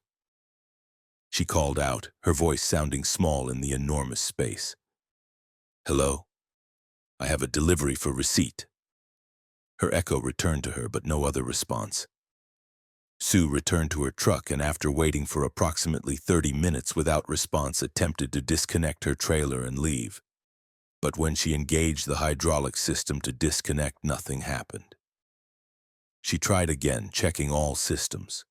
The hydraulic pressure was normal, the lines intact, but the connection mechanism refused to separate. Sue was unable to disconnect the trailer. She attempted to reverse the truck backward out of the loading bay, maintaining the trailer connection, but found that the concrete floor had become inexplicably slick, the tires unable to maintain traction. The truck simply spun in place, wheels sliding uselessly. Sue was trapped. Her trailer was somehow locked or stuck in the loading position, her truck unable to either disconnect or reverse. She climbed back into the cab and attempted to use her radio again to call for assistance. This time, a voice responded, not from the chemical company's dispatch, but from some other source. "The cargo has been received. You may not leave until verification is complete." Sue demanded to know who was speaking, who they represented, and what verification they referred to. The voice said nothing further. Sue waited in the cab for several hours, checking the time periodically, growing increasingly anxious. Around midnight, she attempted to sleep, her exhaustion overcoming her fear. She woke to find the trailer had disconnected. Her truck's position had changed. She was now angled differently within the loading bay. The container was no longer visible. Her trailer was empty. She started the engine and reversed out of the facility without waiting for further instruction. The truck's tires suddenly maintained traction, the ground no longer slick. She accelerated away from the facility, driving without stopping or looking back. The road back to civilization seemed much shorter on the return journey, requiring only a fraction of the time it had taken to reach the facility. Sue reported the successful delivery to the chemical company, but when she attempted to discuss the strange facility and her inability to disconnect the trailer, her account was met with confusion. The company's representatives insisted that the facility maintained standard industrial protocols and that disconnection issues were operator error. Sue's detailed descriptions of the structure, the interior space, and the voice on the radio met only with dismissal. She was paid for the delivery without incident, but when she attempted to access the GPS coordinates again some weeks later, she found they referenced a location in the middle of a cornfield in Iowa, not the remote Oklahoma location where she delivered the cargo. Sue has continued driving for the chemical company, but she specifically requests to avoid hazardous materials deliveries to remote rural coordinates. She has mentioned to other drivers that she believes the facility exists in a location that is not accurately mapped, that it might be accessible from multiple geographic coordinates depending on the approach method. She sometimes wonders what substance was in the sealed container, what purpose it served, and why it required such an isolated facility for receipt. She has never been assigned another delivery to those coordinates, and she has never attempted to seek out the facility on her own. Story 9. The Frozen Highway. Daniel Dan.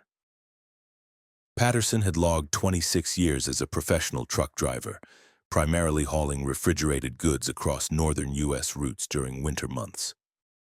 Dan was in his mid-60s, a veteran of countless harsh winter drives across Canada and the northern United States. He understood the dangers of ice, snow, and extreme cold, and he maintained his skills and vehicle standards accordingly. In January of 2024, Dan was assigned to haul refrigerated produce from a distribution center in Minnesota to Winnipeg, Canada, on a route that took him through northern Minnesota and across into Manitoba during the onset of a severe winter storm. The weather forecast predicted blizzard conditions with temperatures dropping to minus 30 degrees Fahrenheit. Dan was experienced with such conditions and considered the route manageable with appropriate caution. He departed the distribution center in the early afternoon, hoping to reach Winnipeg by midnight despite the deteriorating weather. The first 6 hours of driving proceeded without significant incident. The snow fell steadily, but the wind had not yet reached blizzard strength. Dan maintained a steady speed, keeping his concentration focused despite the monotony of snow-covered highway. By evening, approximately 150 miles into the journey, the storm intensified dramatically. Wind gusts reached 40, then 50, then 60 miles per hour. The visibility decreased until Dan could see only a few hundred feet ahead of his truck. The temperature continued to drop.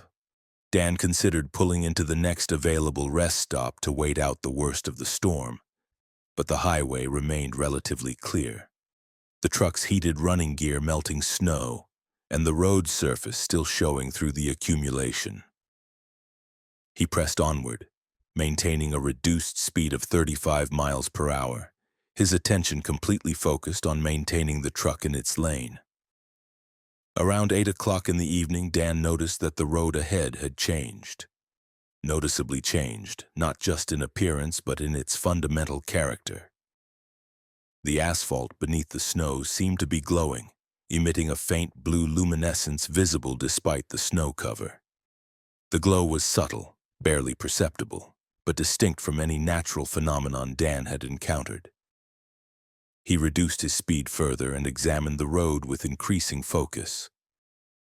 The glow intensified as he drove over it, the surface warming beneath his tires, not warm but noticeably less cold than the air temperature. Dan's breath formed fog in the cab despite the heating system running at maximum. The snow that was falling began to change character. Individual snowflakes became visible through the swirling chaos of the blizzard.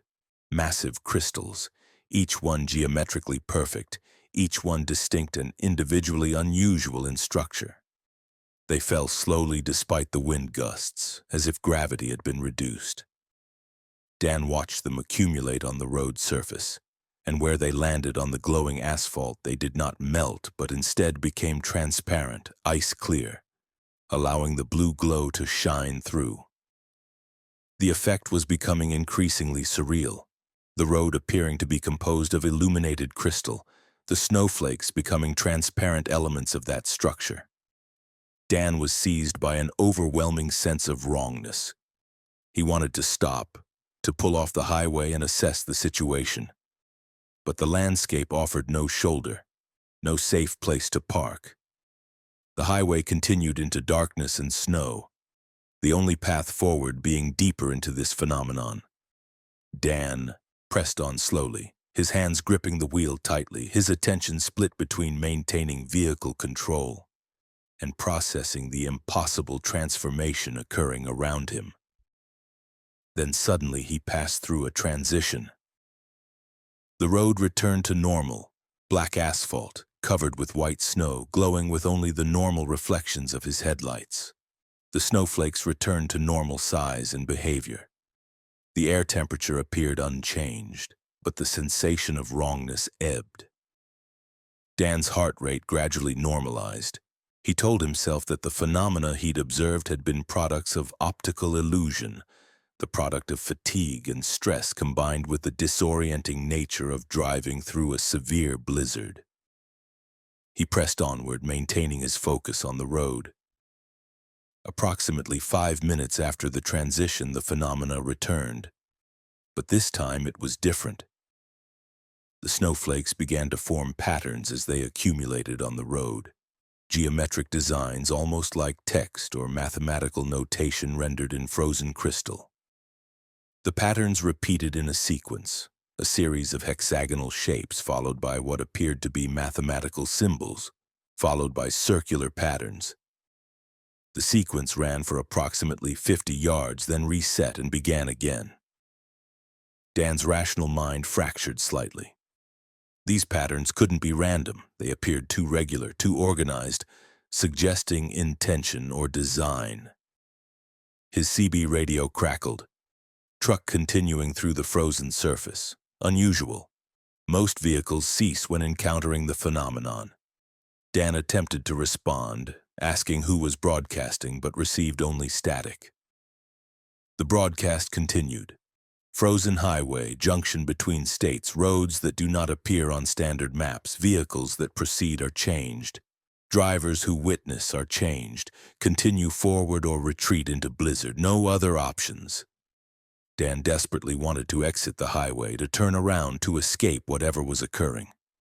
But the exit ramps, when he encountered them, were blocked. Snowdrifts accumulated to impossible heights.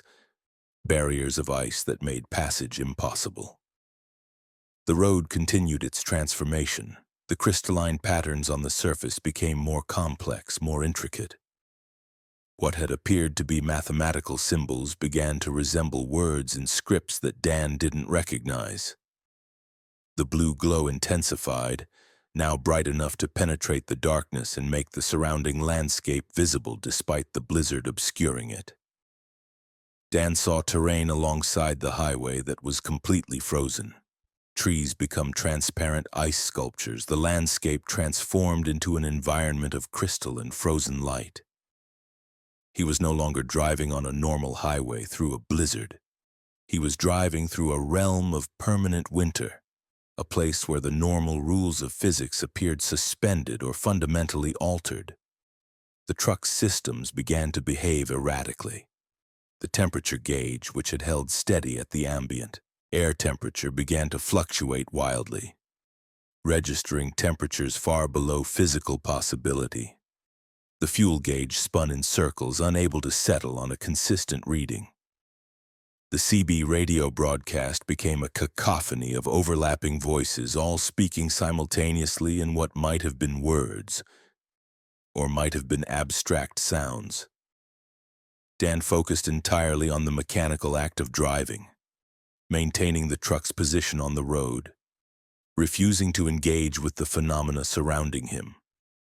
After what felt like hours, but what his clock indicated was only 30 minutes, the landscape transformed again.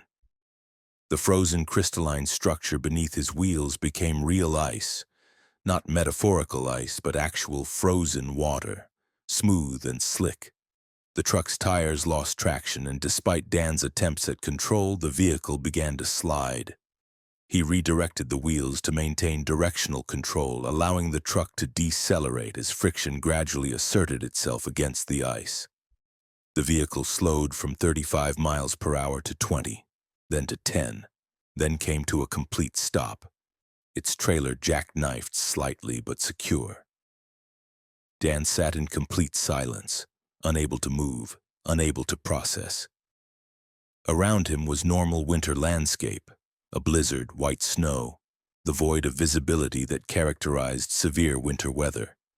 His instruments had returned to normal readings. The temperature gauge showed minus 28 degrees. The odometer showed that only 5 miles had elapsed since he'd first noticed the glowing road. Time had passed. His trip log showed 35 minutes, yet distance traveled had been minimal. The phenomena had compressed the space in which it occurred, deforming the relationship between distance and location in a way analogous to the experiences other drivers described in the stories they told late at night at truck stops. Dan carefully restarted the truck and drove forward on the normal ice and snow. Within a few minutes, he reached the outskirts of Winnipeg, the city lights visible through the clearing blizzard. He completed his delivery at the receiving facility without incident. The refrigerated produce was undamaged, showing no evidence of temperature fluctuation. Everything appeared normal, manageable, explicable. Dan has continued driving winter routes, though he now carries additional sensors and monitoring equipment, constantly checking his instruments against multiple reference points. He has reported his experience to other drivers who have responded with stories of their own. Similar phenomena on winter highways, similar transformations of landscape and physics in areas of extreme cold and severe weather. Some veteran winter drivers have suggested that certain routes during certain weather conditions open access to spaces that exist adjacent to normal geography. Places where the rules are different, where physics behaves according to different parameters. Dan has never experienced the phenomenon again, but he become convinced that it continues to exist, waiting for appropriate conditions and drivers who penetrate into those conditions. Story 10. The Abandoned Rest Area. Rebecca Becky Foster had been driving commercially for 17 years, primarily hauling consumer goods and general freight across the continental United States. Becky was in her mid-40s, a dedicated professional with a reputation for maintaining excellent safety records and on-time deliveries. In April of 2023, Becky was assigned a cross-country haul from Los Angeles to New York, a journey of approximately 2,800 miles requiring 4 days of continuous driving with mandatory rest periods. The route would take her across the Southwest through the high plains, across the Mississippi, and into the eastern seaboard.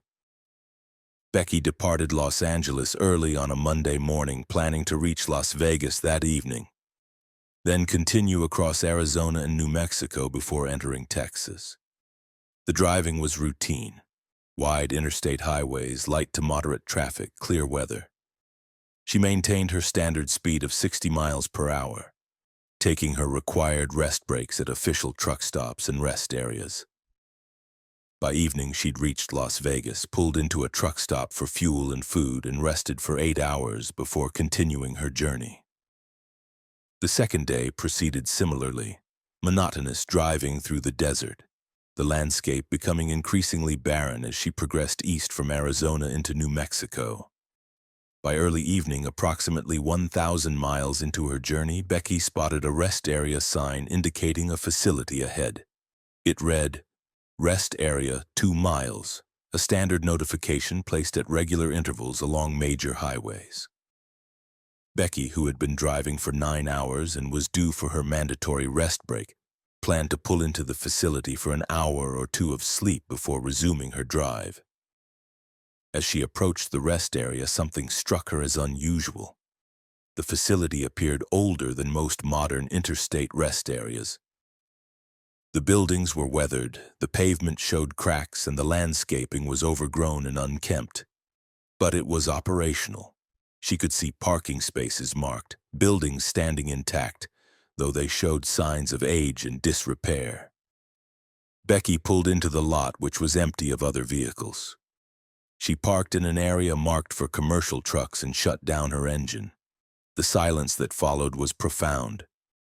No other vehicles visible, no sounds of human activity, only the wind moving across the landscape.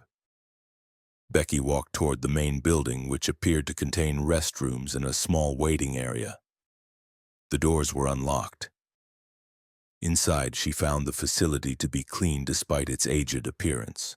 The restrooms functioned normally. A waiting area contained benches and some informational materials.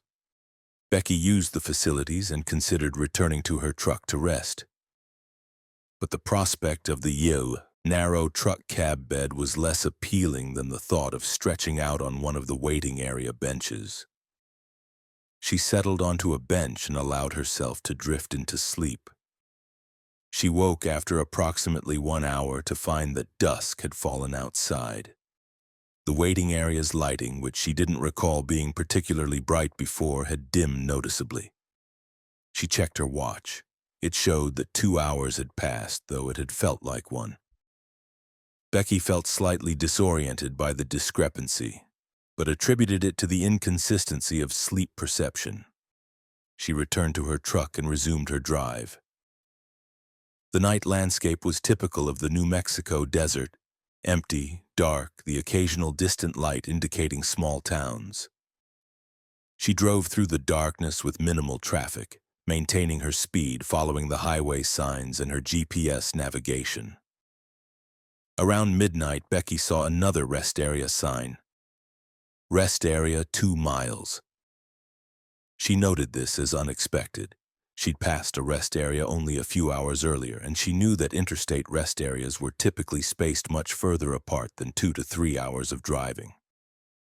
She continued past the sign, curious to see if the signage was an error or if a new facility had been constructed. 20 minutes later, she spotted the rest area's entrance. It was the identical facility she'd visited earlier. The same weathered buildings, the same overgrown landscaping, the same empty parking lot. Becky's unease spiked immediately. She pressed the accelerator, driving past the rest area without stopping, checking her GPS to verify her location.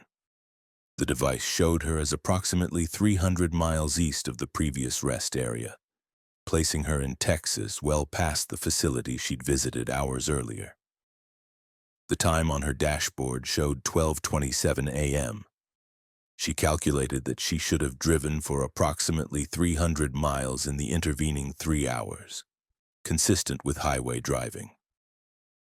Yet she was encountering the same rest area. She told herself that her perception was faulty, that this was a different facility that simply resembled the one she'd visited. She continued driving, watching for specific landmarks that would confirm her location and progress. When she saw a highway sign indicating Albuquerque 85 miles, she realized she'd made almost no progress despite hours of driving. She should have been well past Albuquerque. She attempted to call her dispatcher but received only static on the radio. Her cell phone had no signal despite showing bars. Over the next several hours, Becky encountered the same rest area 3 additional times. Each time it appeared in the same state of age and disrepair. Each time the surrounding landscape appeared identical. Each time her GPS and vehicle instruments suggested she'd traveled appropriate distances and made appropriate progress. But each time the rest area materialized in front of her. Impossible to be genuinely encountered at those intervals. By 4 in the morning, Becky was driving with intense focus, her hands gripping the wheel so tightly that her knuckles were white, her breathing shallow and rapid. She made a deliberate choice to enter the rest area on the 5th encounter.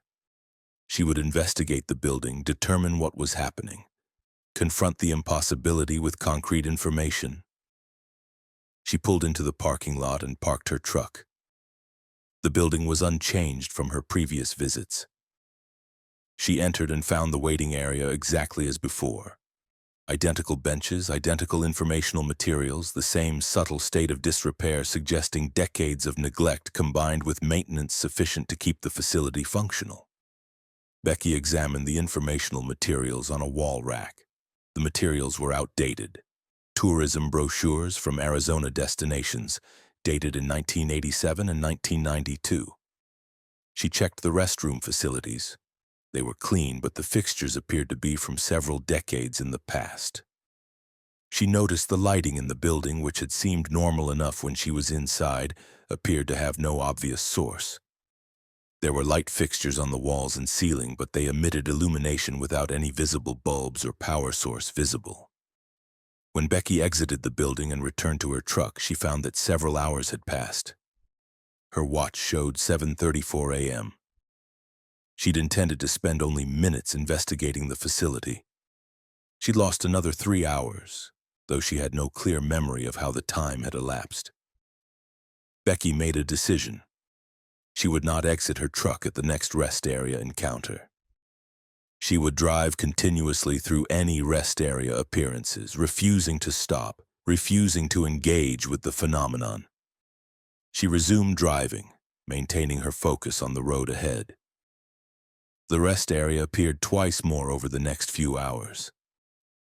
Each time Becky accelerated as she drove past it, refusing to slow, refusing to consider stopping. On the third pass, she saw something that made her accelerate even faster. There was a figure standing near the rest area entrance, a humanoid shape rendered in silhouette against the early morning light.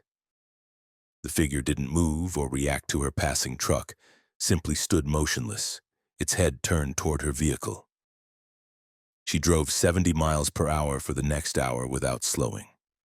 Then abruptly the landscape changed. The desert transitioned into a different terrain. No longer New Mexico, but somewhere else entirely, the vegetation changing.